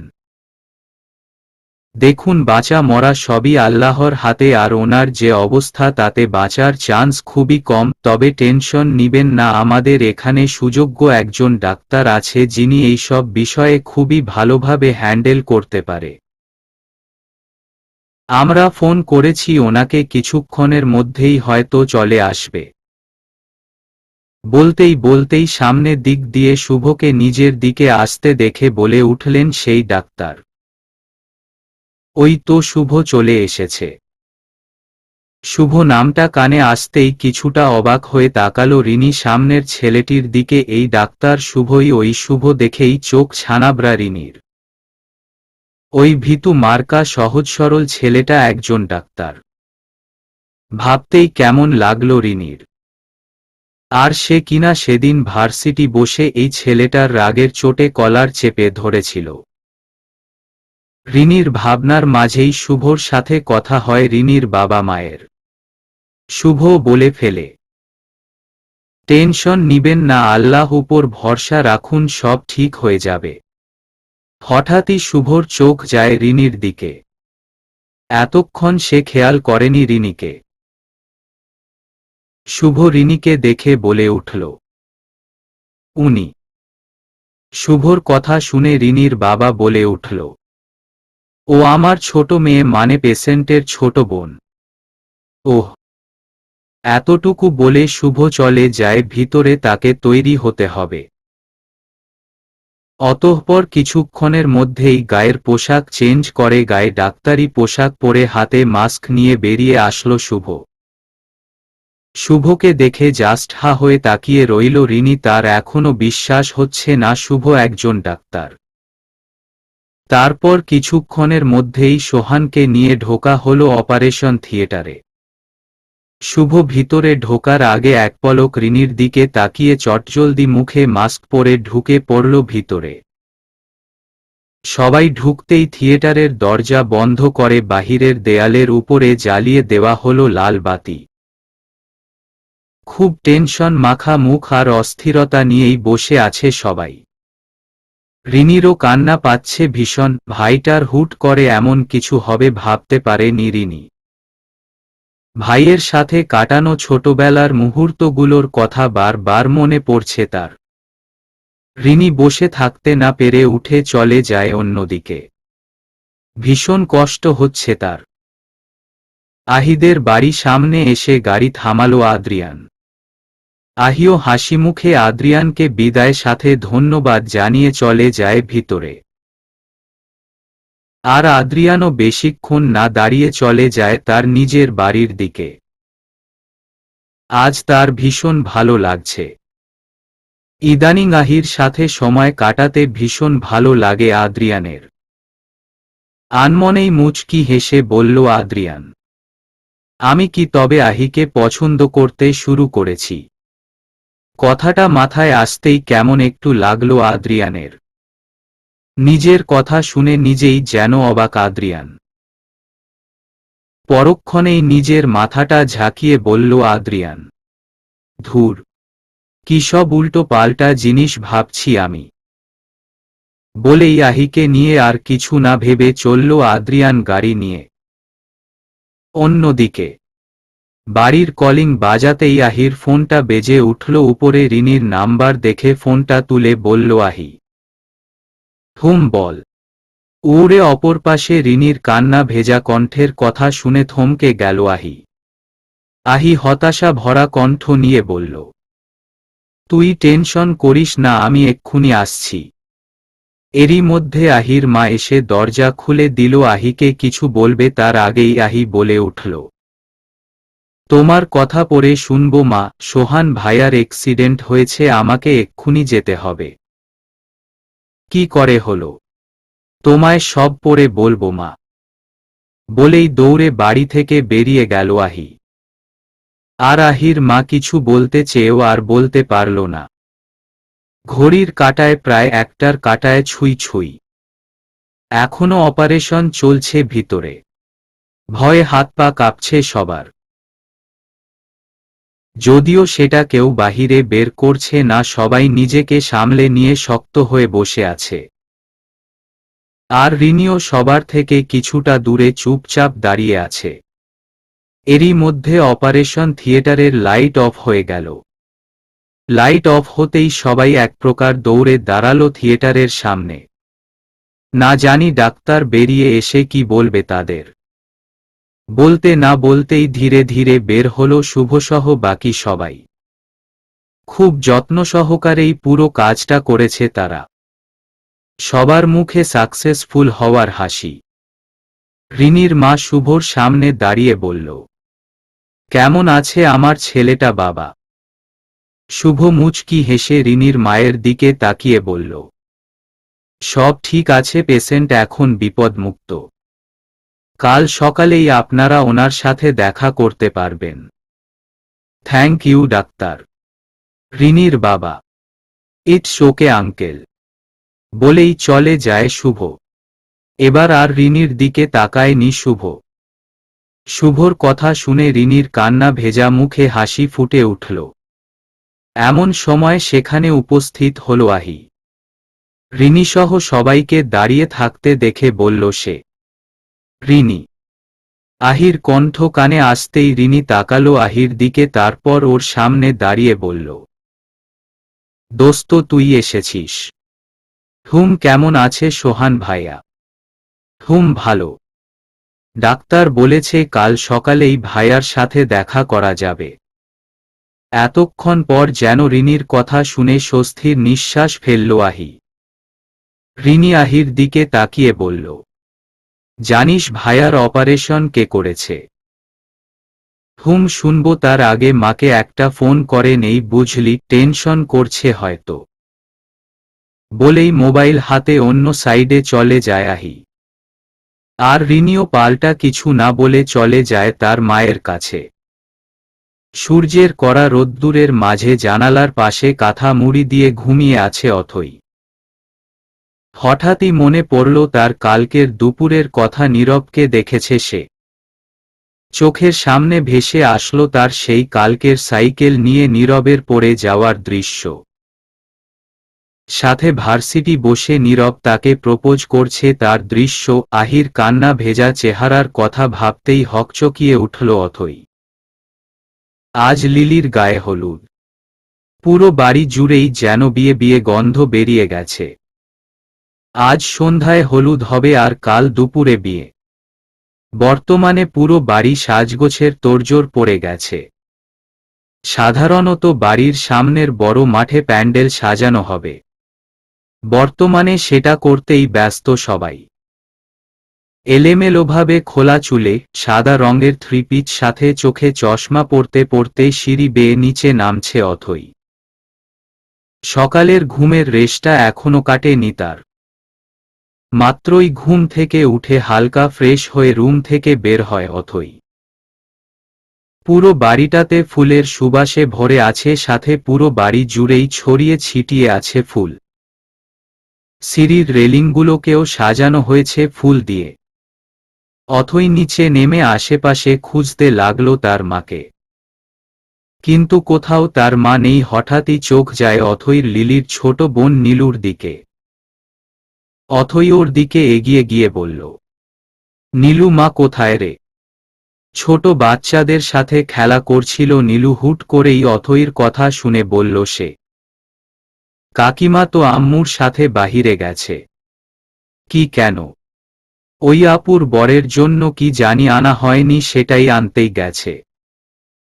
আর লিলি আপু কোথায়? লিলি আপু, তা তো জানি না। ওহ, ঠিক আছে। হুম। বলেই বাচ্চাদের সাথে খেলায় মেতে উঠল নীলু। নীলুর কাজ দেখে অথইও আর কিছু না বলে বিরক্ত মাখা মুখ নিয়ে চলল বাহিরের দিকে। প্রচণ্ড বিরক্ত লাগছে তার। এই জন্যই অথই কোথাও আসতে চায় না। বেশি মানুষদের ভিড়ে নিজেকে কেমন যেন এলিয়েন এলিয়েন আর একা একা মনে হয় অথইর। অথই গায়ের ওড়নাটা মাথায় জড়িয়ে বাড়ি থেকে বের হল। বাহিরে প্যান্ডেল সাজানো হচ্ছে। অথই আশেপাশে দুপলক তাকিয়ে হাতে থাকা ফোনটা নিয়ে মাকে একটা ফোন করল। প্রচণ্ড বিরক্ত লাগছে তার। এরই মাঝে বাহিরে লাউডে গান বাজতে শুরু করল। এতে যেন বিরক্তির চরম সীমানায় পৌঁছে গেছে অথই। গান বাজনা বিয়ে এইসব একদমই পছন্দ করে না অথই। কেমন যেন অস্থিরতা আর বিরক্ত লাগে তার। অথই বুঝে উঠতে পারে না গায়ে হলুদ সেই সন্ধ্যাবেলা আর এখন কেবল সকাল 10টা না 11টা বাজে, এখনই কেন লাউডে গান ছাড়া লাগে। অথই লাউডস্পিকারের দিকে এক পলক তাকিয়ে মোবাইল হাতে হাঁটতে হাঁটতে একদম প্যান্ডেলের মাঝখানে চলে যায়। তাকে কেন্দ্র করেই উপরে প্যান্ডেল বাঁধা হচ্ছে, যেটা আপাতত খেয়াল করেনি অথই। প্রথম কলে মা ফোন না তুললেও দ্বিতীয় কল তুলতেই অথই বিরক্ত মাখা মুখ নিয়ে বলল, আম্মু কোথায় তুমি? আমায় কিছু না বলেই চলে গেলে আমায় নিয়ে যেতে পারতে তো। অথইর কথা শুনে অপর পাশে অথইর মা বলে উঠল, আরে তুই তো ঘুমিয়েছিলি তাই তো ডাকিনি। তবে চিন্তা করিস না, আমাদের হয়ে গেছে, এক্ষুনি ফিরছি আমরা। তোর ব্রেকফাস্ট রান্নাঘরে রাখা আছে, খেয়ে নিস। ব্রেকফাস্ট লাগবে না, তুমি আগে এখানে আসো। আর লিলি আপুকো। আর কিছু বলার আগেই ফোনটা কেটে গেল অথইর। একদিকে লাউডে মিউজিকের কারণে ঠিকমতো তেমন কিছু শুনতে পেল না, অথই তার ওপর ফোন কেটে গেল। রাগে যেন মাথায় আগুন জ্বলে উঠল তার। অথই রেগেমেগে এইবার লিলিকে কল করল। সকাল সকাল গেল কই মেয়েটা। এমন সময় বাড়ির গেটের ভিতর ঢুকল নীরব আর রবিন। নীরবের পরনে ব্ল্যাক কালার শার্ট আর ভিতরে হোয়াইট টি শার্ট, সাথে ব্ল্যাক জিন্স, চুলগুলো বরাবরের মতোই সুন্দর করে সাজানো, চোখে মোটা ফ্রেমের চশমা। নীরবকে দেখেই আশেপাশের কিছু মেয়েরা হা হয়ে তাকিয়ে আছে। তবে সেসবের দিকে নীরবের কোনো হুঁশ নেই, কারণ তার চোখ তো খুঁজছে অথইকে। অথইর চিন্তায় কাল রাতে ঘুম হয়নি নীরবের। হঠাৎই রবিন সামনের দিকে হাত দেখিয়ে বলে উঠল, ওই তো অথই, চল সবার আগে তোকে অথইর সাথে পরিচয় করিয়ে দেই। রবিনের কথা শুনে নীররও তাকালো সামনে। এলেমেলো ভাবে ফোন হাতে দাঁড়িয়ে আছে অথই। অথইর চেহারা দেখে নীরব বুঝতে পেরেছে কোনো কারণে অথই বিরক্ত। নীরব রবিনের দিকে তাকিয়ে বলল, এখন লাগবে না, পরে কথা বলবো ওর সাথে। কিন্তু এখন করলে কি সমস্যা? দেখতে হবে না অথইর, তোকে মনে আছে কিনা। এখন দরকার নেই, আমার মনে হয় ও কোনো কারণে ডিপ্রেসড। আরে কিছু হবে না, চল। বলেই চলল নীরব আর রবিন অথইর দিকে। রবিনকে যেতে দেখে নীরবও আর বেশি না ভেবে চলল অথইর দিকে। হয়তো এটাই সুযোগ অথইর সাথে কথা বলার। আনমনেই এগোচ্ছে নীরব অথইর দিকে, আর তার পাশেই রবিন। এদিকে লিলি ফোন না তোলাতে বিরক্তি নিয়ে উল্টোদিকে ঘুরল অথই। পরক্ষণেই নীরব আর রবিনকে তার দিকে আসতে দেখে হালকা থমকে গেল সে। নীরব তার দিকেই আসছে, কেমন যেন হার্টবিট বেড়ে গেল অথইর। হুট করে কেমন কেন লাগছে বুঝতে পারছে না অথই। নীরবকে তো সে প্রথম দেখছে না, তাহলে হয়তো নীরব তাকে প্রপোজ করেছিল, তার জন্যই এমন হচ্ছে। আচ্ছা, নীরব কি বলার জন্য এখানে আসছে? যদি প্রশ্ন করে আমি ভার্সিটি ছেড়ে চলে কেন এসেছি তাহলে, বা সবার সামনে যদি উল্টো পাল্টা প্রশ্ন করে বসে, তখন এরকম হাজারো কথা মাথায় এসে আটকে যাচ্ছে অথইর। অথই আনমনেই একটু পিছিয়ে গেল। কেমন যেন হালকা ভয় লাগছে তার। রবিন আর নীরব হাঁটতে হাঁটতে চলে আসলো একদম অথইর সামনে। অথই বরিনকে দেখে হালকা হাসল, কিন্তু কিছু বলল না। রবিন অথইর দিকে তাকিয়ে বলল, কিরে, সারাদিন কোথায় থাকিস বল তো? তোকে তো খুঁজে পাওয়াই যায় না। কোথায় আর থাকবো, বাড়িতেই থাকি। বুঝতে পারছি। এতটুকু বলে নীরবের দিকে তাকিয়ে বলল রবিন অথইকে, মিট আমার ছোট বেলার বন্ধু নীরব। রবিনের এবারের কথা শুনে এবার কি বলবে অথই ঠিক বুঝে উঠতে পারছে না।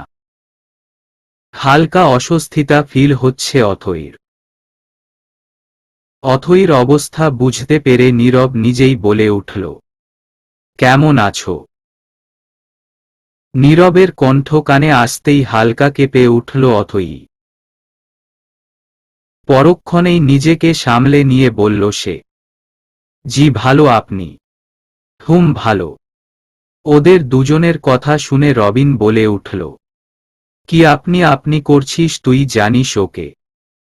এবার বেশ অবাক হয়েই বলল অথই, কেউনি। আরে ওই যে ছোটবেলায় তুই আরো। আর কিছু বলার আগেই ডাক পড়ল রবিনের। লিলির বাবা ডাক দিয়েছে তাকে।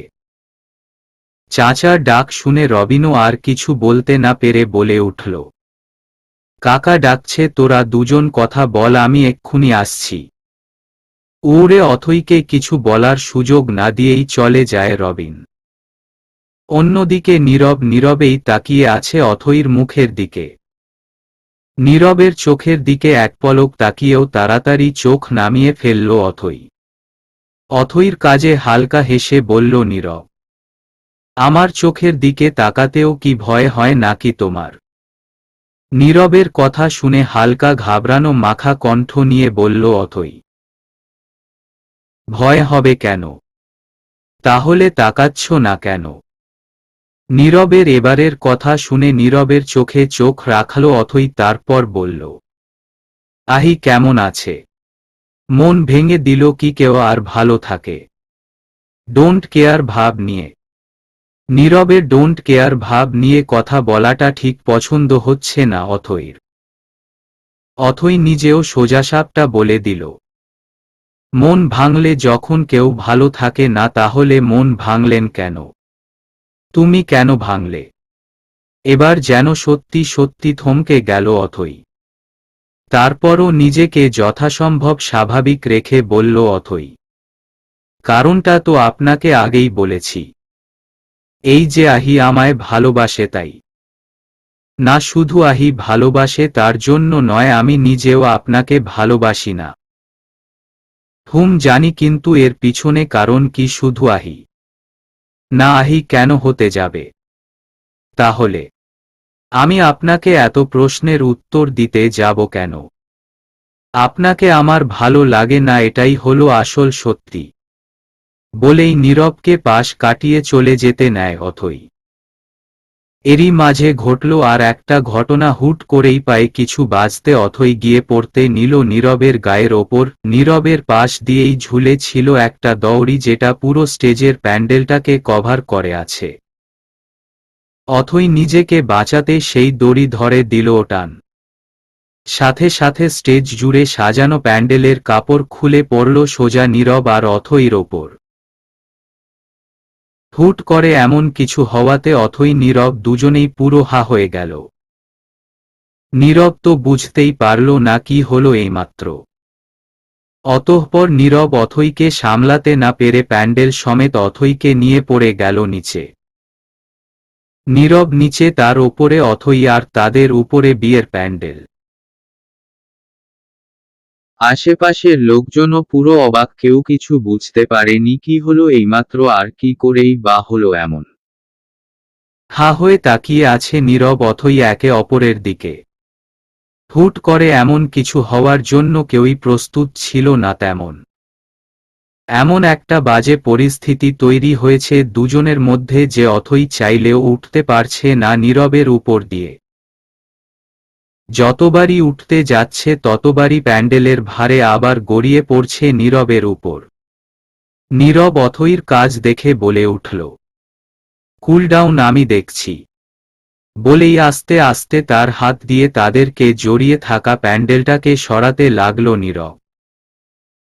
অন্যদিকে অথইর এখন কান্না পাচ্ছে ভীষণ, কারণ বারবার অথইর ঠোঁট নীরবের গালকে স্পর্শ করছে। এই মুহূর্তে নিজের মাথার চুল নিজেরই ছিঁড়তে ইচ্ছে করছে অথইর। কি কারণে সে ওই দড়িটা ধরতে গেল? সে ভেবেছিল ওটা ধরলে হয়তো সে নীরবের উপর পড়বে না, কিন্তু হলো কি, পড়ল তো পড়লই। এখন ওটার ভারে নিজেকে ছাড়াতেও পারছে না। ভীষণভাবে কান্না পাচ্ছে অথইর। জীবনে কখনো এইরকম বাজে পরিস্থিতিতে পড়তে হয়নি তাকে। অবশেষে ধীরে ধীরে নীরব খুঁজে পেল প্যান্ডেলের মাথা। এরই মধ্যে আশেপাশের লোকজনও এসে উঠালো নীরব আর অথইকে। অথই তো উঠেই আশেপাশে না তাকিয়ে সোজা চলে গেল বাড়ির ভিতরে। এতক্ষণ যেন বুক ধড়ফড় করছিল তার। অন্যদিকে নীরব কিছুক্ষণ অথইর যাওয়ার পানে তাকিয়ে হালকা হাসল। এরই মধ্যে প্যান্ডেল বাঁধানো একজন লোক এসে বলল, সরি স্যার, আসলে হুট করে টান পড়াতে আর আমরা কেবলই ওটাকে বাঁধতে নিয়েছিলাম, তাই হাত থেকে ছুটে। ওরে লোকটিকে আর কিছু বলার সুযোগ না দিয়ে বলল নীরব, ইটস ওকে। এরই মধ্যে যেখানে দৌড়ে আসলো রবিন। নীরবের সামনে এসে বলল সে, তুই ঠিক আছিস তো? ওরে নীরব রবিনের গলা জড়িয়ে ধরে মুচকি হেসে বলল, আমার আবার কি হবে? নীরবের কাজে রবিন অবাক হয়ে বলল, না, ওই যে শুনলাম প্যান্ডেল খুলে পড়েছে নাকি, তাই ভাবলাম তোদের ওপর পড়লো নাকি। তুই আর অথই তো ছিলি প্যান্ডেলের মাঝখানে, তাই আর কি। রবিনের কথা শুনে নীরব তেমন কোনো রিয়েকশন না দিয়েই বলল, তেমনটাই কিছু হয়েছিল। যাক, বাদ দে, তুই ঠিক আছিস? আর অথইকেও তো দেখলাম বাড়ির ভিতরে যেতে। চল, তোর সাথে বাড়ির সবার পরিচয় করিয়ে দেই। বলেই চলল রবিন নীরবকে নিয়ে। নীরবও বেশি কিছু না ভেবে চলল রবিনের সাথে। কিছুক্ষণ আগে ঠিক কি হলো ঠিক মাথা থেকে যাচ্ছে না নীরবের। আনমনেই হেসে ফেলল সে।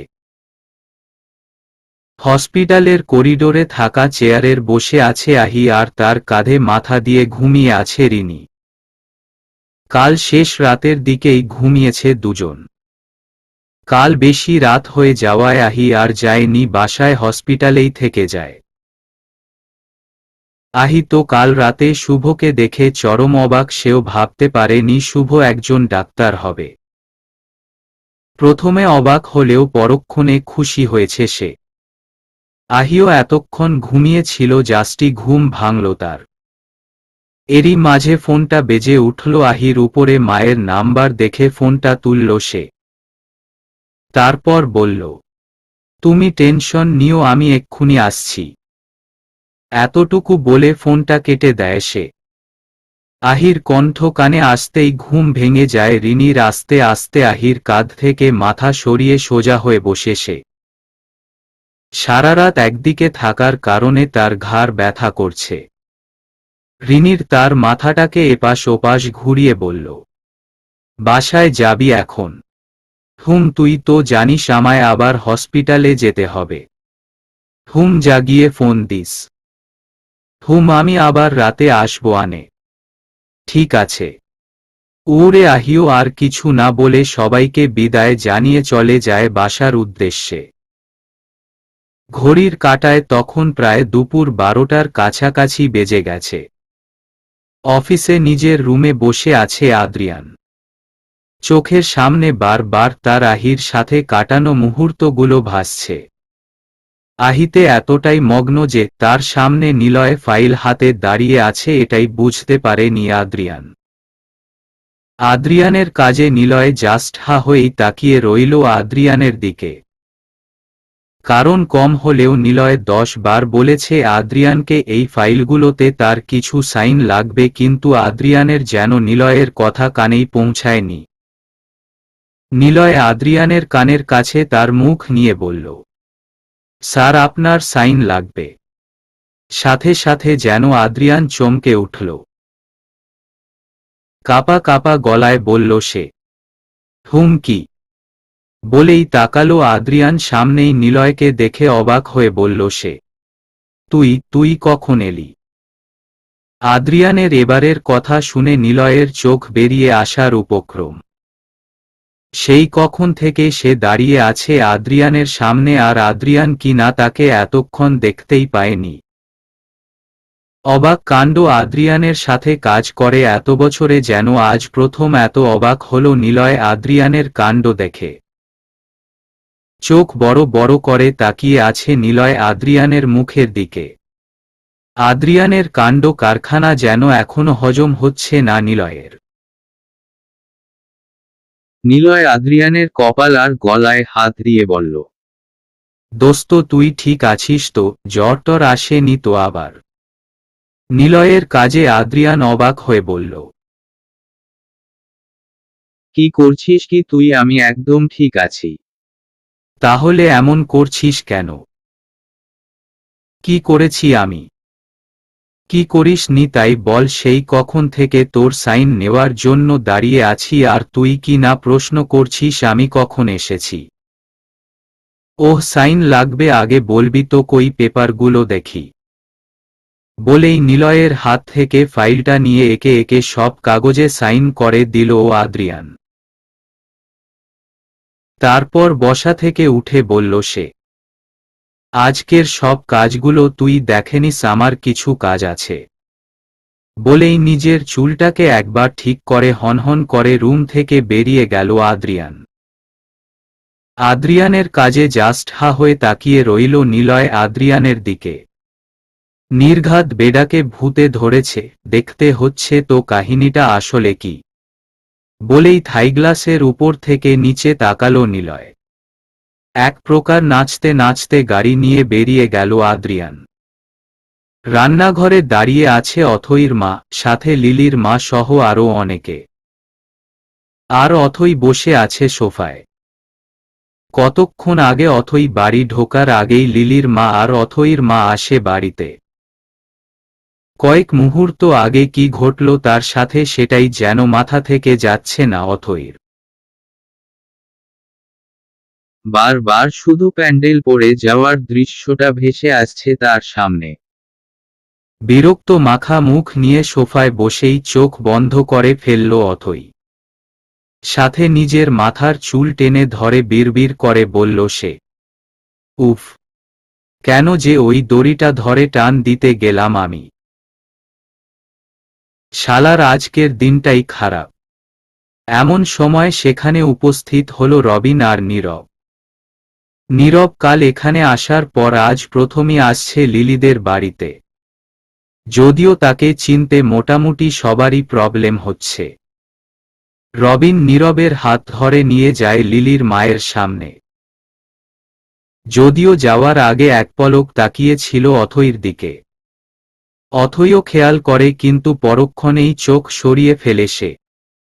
রবিন তার কাকির কাছে নীরবকে নিয়ে বলল, কাকি। হুট করেই কাজের মধ্যে রবিনের কণ্ঠ শুনে বলল লিলির মা, এতক্ষণে তোর আসার সময় হল। আসছি তো অনেক আগেই, কাকার সাথে কথা বলতেছিলাম। ওহ তা ওকে। নীরবের দিকে তাকিয়ে কাকির কথা শুনে বলল রবিন, তুমি ওকে চিনতে পারোনি? না তো। আরে ও হচ্ছে নীরব, ওই যে মনে ছোটবেলায় মাছ ধরে এনে তোমায় রান্না করতে বলতো। লিলির মা কিছুক্ষণ ভেবে বলল, ওই চশমা পরা পুচকে ছেলেটা, ওমা কত বড় হয়ে গেছে, সেই কবে দেখেছিলাম। কত বড় হয়ে গেছো তা, কেমন আছো তুমি? লিলির মায়ের কথা শুনে নীরব মুচকি হেসে শান্ত গলায় বলল,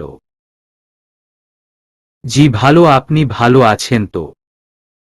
তোমায় তো চেনাই যাচ্ছে না বাবা। উড়ে শুধু হাসল নীরব। এরপর অথইর মা এবং লিলির মায়ের সাথে গল্প জুড়ে দিল নীরব। রান্নাঘর থেকে এত হাসাহাসি করার শব্দ শুনে সোফায় বসে থাকা লিলির বাবা বলে উঠলেন, কি রে রবিন, রান্নাঘরে এত হাসাহাসি হচ্ছে কি নিয়ে? লিলির বাবার কথা শুনে সবাই চুপ করে রইল। কিন্তু রবিন বলে উঠল, না কাকা, তেমন কোনো ব্যাপার না। আজকে যে এখনো চা খাইনি তার দিকে তোর চাচির হুঁশ আছে কোনো নাকি? সারাদিন রান্নাঘরেই কাটিয়ে দেওয়ার পণ করেছে। মেয়ের বিয়ে দেখে কি চাও খেতে পারবো না আজ?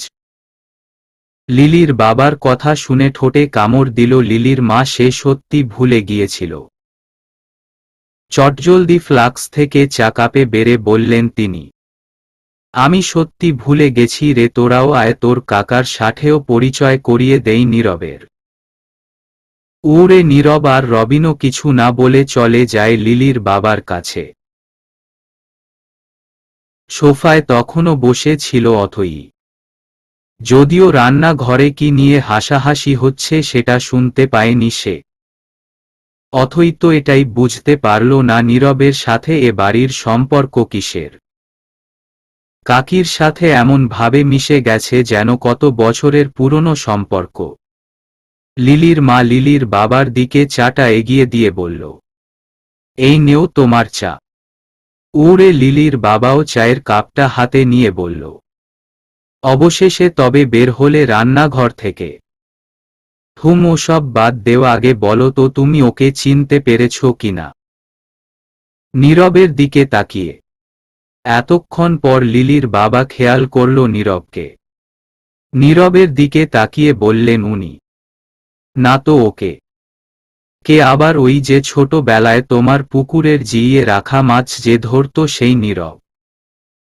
এত বছর পর সেই নীরবকে দেখে অবাক হয়ে বলল লিলির বাবা, ওহ, আমি তো চিনতেই পারিনি। কত বড় হয়ে গেছে। তা কেমন আছিস? জি ভালো কাকা, আপনি? নীরবের কথা শুনে চায়ের কাপে এক চুমুক দিয়ে বলল লিলির বাবা, ভালো। ছোটবেলায় তো তুই আর অথই মিলে রোজ বিকেলে একসাথে মাছ চুরি করে পালাতি। লিলির বাবার কথা শুনে মাথা চুলকাতে চুলকাতে দাঁত কেলানি হাসি দিল নীরব। তারপর বলল, এ তো দেখি কাকার ভালো মতোই মনে আছে আমার কথা। তোকে ভুলে যাব কি করে? তোদের জন্য তোর চাচির কত কথা যে শুনেছি আমি, তার হিসাব আছে। এদিকে কাকার কথা শুনে অথইর যেন মাথা ঘুরাচ্ছে, কি বলছে এরা। অথই অবাক দৃষ্টিতে শুধু তাকিয়ে রইল সবার মুখের দিকে। তার মানে কি সেই ছোটবেলার চশমা পরা ছেলেটি নীরব? কথাটা ভাবতেই বুকের ভিতর মোচড় দিয়ে উঠল অথইর। না না, এটা হতে পারে না। অথইকে স্তব্ধ হয়ে বসে থাকতে দেখে রবিন চলে গেল অথইর কাছে, তারপর বলল, কিরে, শকট হয়ে গেলি নাকি? তার মানে তখন নীরব তোকে ওর পরিচয় দেয়নি?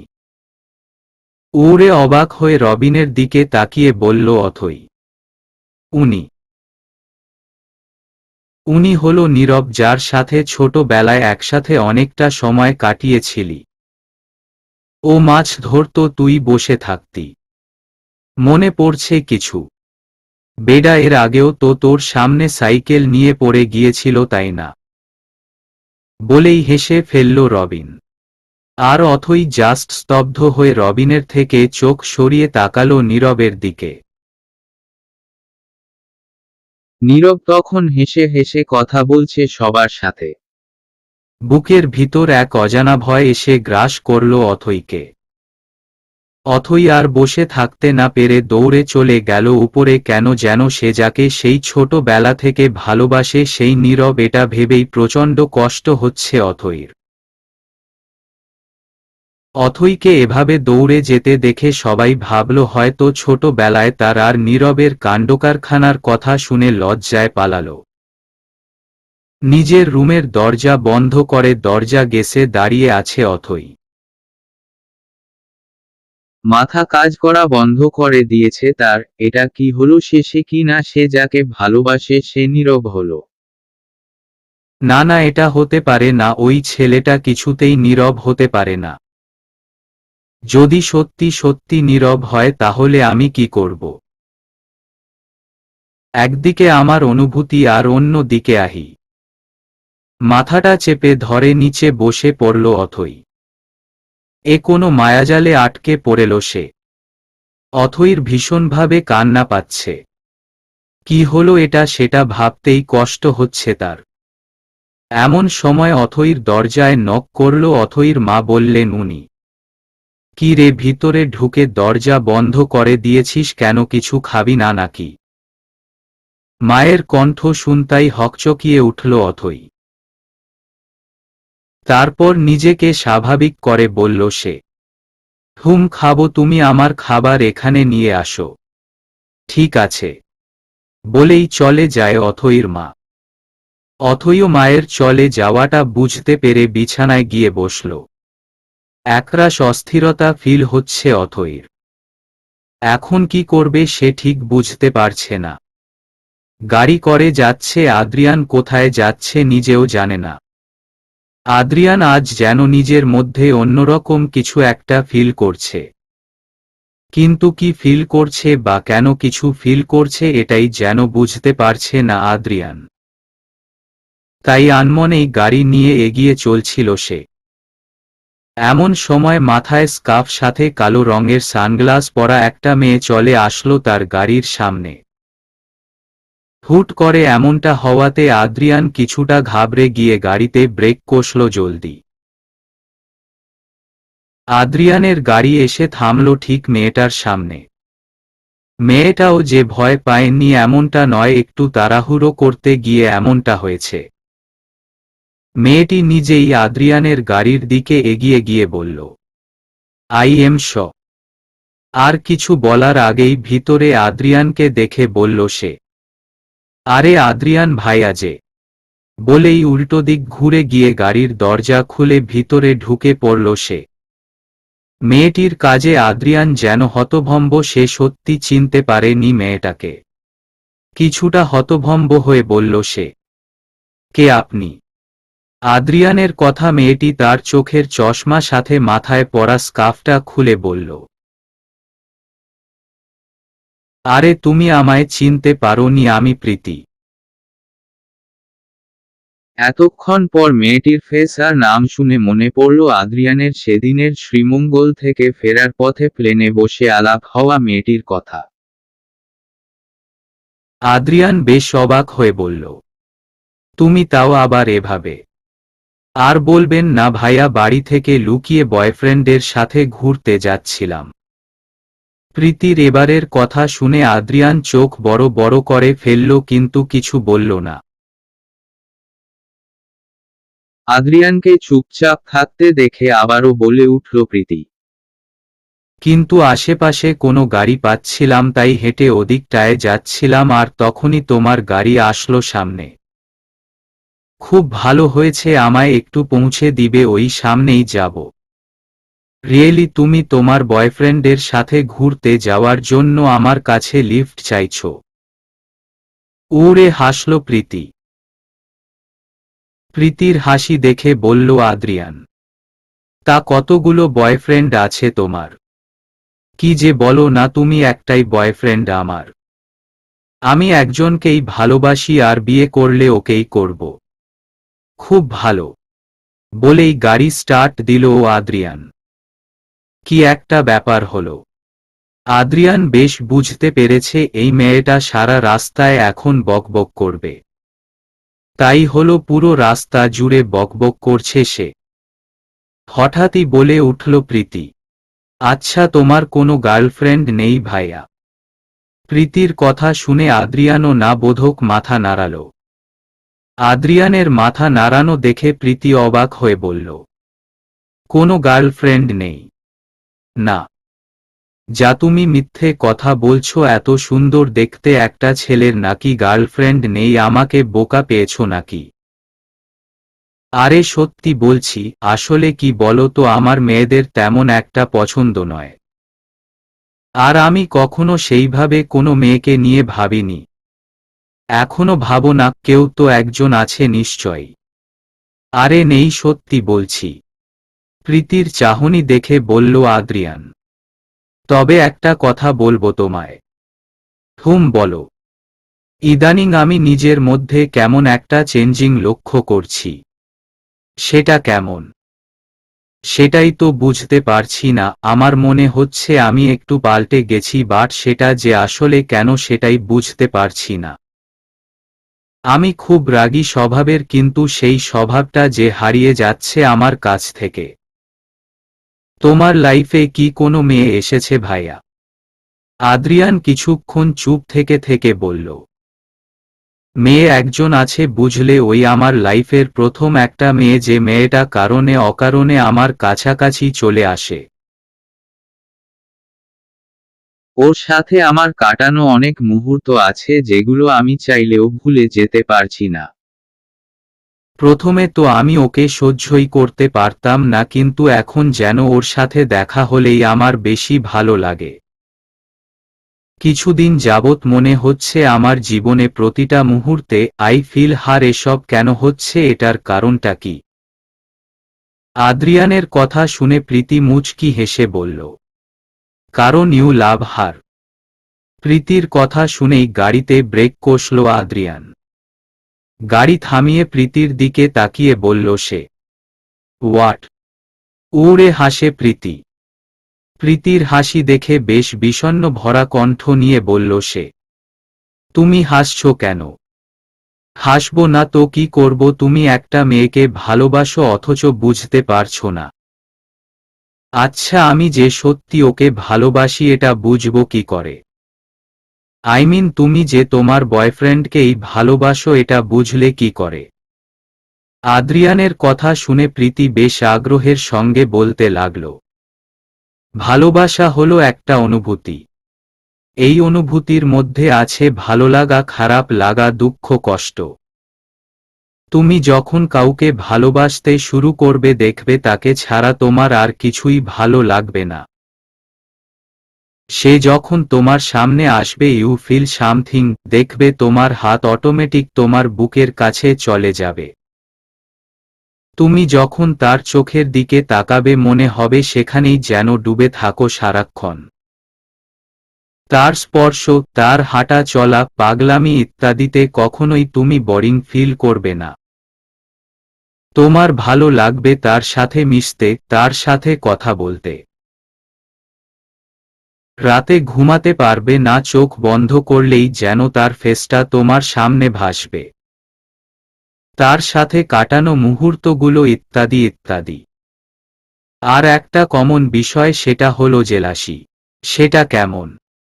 সেটা এমনই যে তোমার প্রিয় মানুষটার কাছে তুমি কোনো ছেলেকে সহ্য করতে পারবে না ইত্যাদি। এইরকম হাজারো আছে। এবার বলো, এগুলোর কোনো কিছু ফিল করছো তুমি?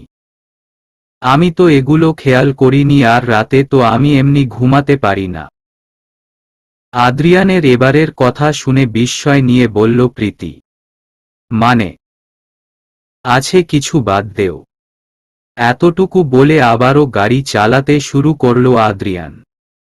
সে সত্যি জানে না আহিকে দেখলে এইসব কিছু হয় কি না তার। বাট আহিকে তো সে ফিল করে। আহির সাথে কাটানো সেই সব মুহূর্তগুলো আজও মনে পড়ে আদ্রিয়ানের। সেই বিয়ে বাড়িতে প্রথম দেখা, গাড়ির পিছনে লুকানো, অফিসের ইন্টারভিউ দিতে দেখে রাগা, শ্রীমঙ্গলে একসাথে কাটানো, আহিকে জড়িয়ে ধরা। আহিকে জড়িয়ে ধরার কথা মনে পড়তেই মনে পড়ল আদ্রিয়ানের তার সমস্যার সমাধান তো আহির কাছেই আছে। কিন্তু